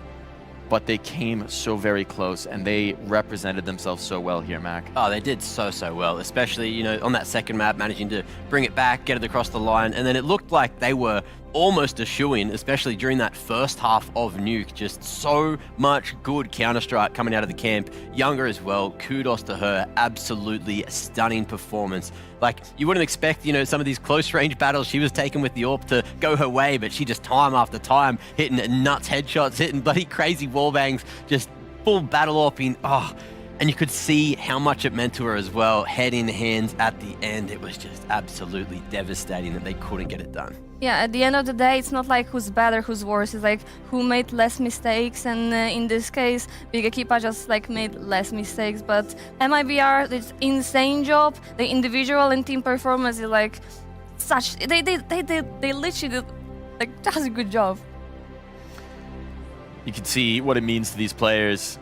It's a culmination, right? The trophy lift, a representation of all of the work that went into this moment. Yes, in this team, but in their lives, in their careers, the hours that they've sunk into a game that they love to build towards this moment. The hours that they spent in prac, in theory, talking to each other, finding that chemistry, finding that form, learning how they wanted to play, how each other played, building that chemistry to culminate in this trophy lift on stage. It's hard to see when you're watching from home, but there are so many thousands of hours in each of those moments, in each of those rounds, in each of those wins. And to see that culmination here, it's a beautiful thing. Yeah, it's a beautiful story. Both teams should be like very proud of themselves.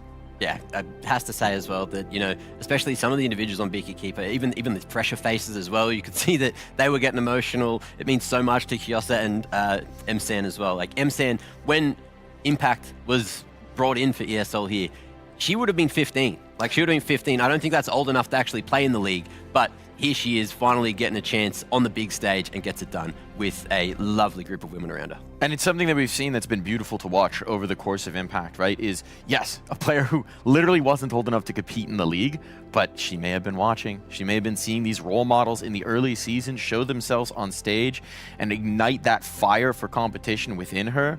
Then bringing that energy in, joining some of those veterans, players like Astra, players like Viku, players like Hanka, who have been there, who have been battling through the seasons, now into this moment. It's about that next generation. It's about building those next generations. That's what it's always been on this product, inspiring the next player to pick up the mouse and join a server and try and compete to achieve their dreams. Completely, and of course, like Emsan is still a young player, but also she has the position. She's playing anchor, and it's not about kills. It's not about like doing huge impact. Her impact is literally just sometimes staying alive and just like, you know, playing with brain, and like she deliver. You got to think even back to that first half as well. There was those moments where things weren't going right. There were rounds that MIBR were winning, which arguably they were robbing. Like, big Equipa was dropping the ball at some point. You could see the pressure on the player cams, and the fact that they were able to turn it around from that point and come out with the W, with the whole championship, the whole damn thing.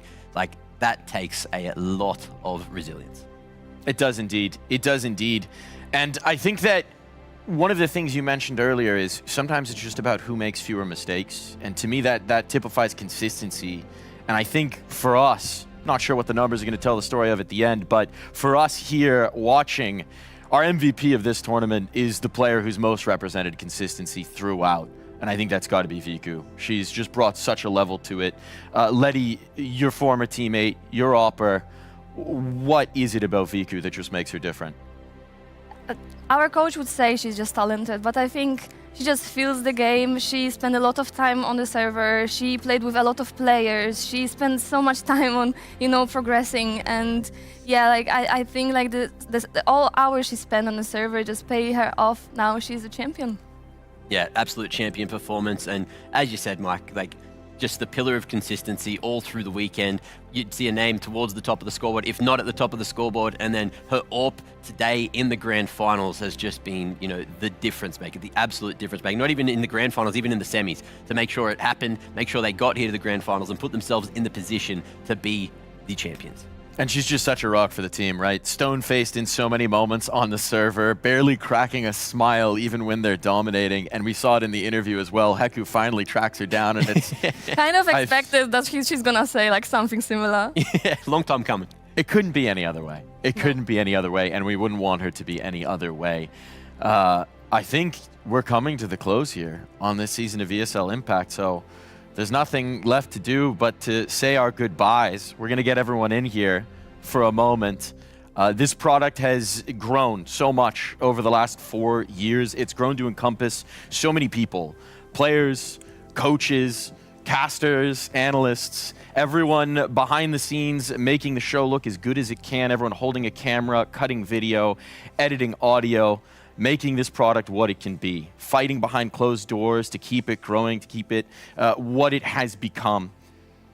And it's become a community. It's not just a tournament at this point, and that community lives on. ESL Impact may be coming to an end, but women's Counter-Strike is stronger than it ever was before this tournament came into our lives, and that's not going away. So on behalf of all of us here at ESL Impact, this isn't goodbye, but I see you next time. Good night.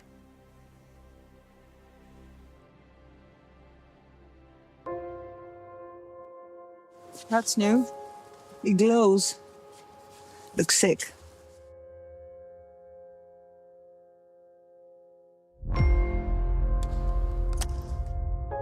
This is the Impact League. We are here to have fun and to enjoy these amazing Counter-Strike games that we have coming up. ESL Impact was created with passion to drive for change. The journey has always been about finding the key core, which is a safe zone for all women to participate Counter-Strike. We have seen teams participate at larger tournaments. The most important change that I have seen is the confidence that has been flourishing in the women players. They're forces of nature to be reckoned with. Without ESL Impact, we won't be there. That's absolutely true. Like my world turned upside down with Impact. I think ESL Impact is a beam of light, like a hope that they're providing, giving women a voice. It helps break down barriers. I believe since Impact exists, the Counter-Strike community has become more open. You could see how excited it made everyone, and that's something that was really nice for the scene, and it kind of encourages a lot more women to be playing. You know, it's important that there's women players, like Anna, that, casual women players can see oh, she's owning, and the Impact League, maybe I can also be this good. I think the most that brings me joy when we created a community, a family, this is the most important thing to me.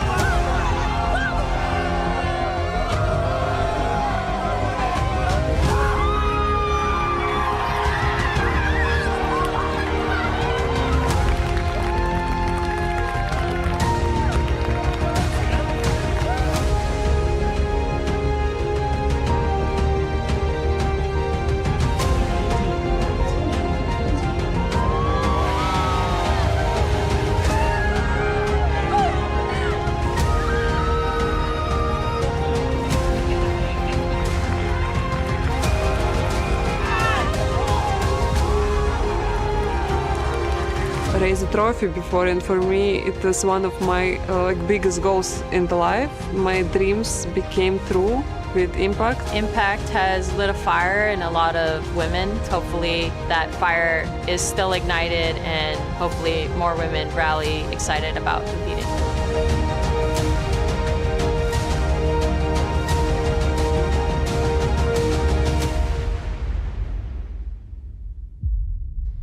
You made an impact.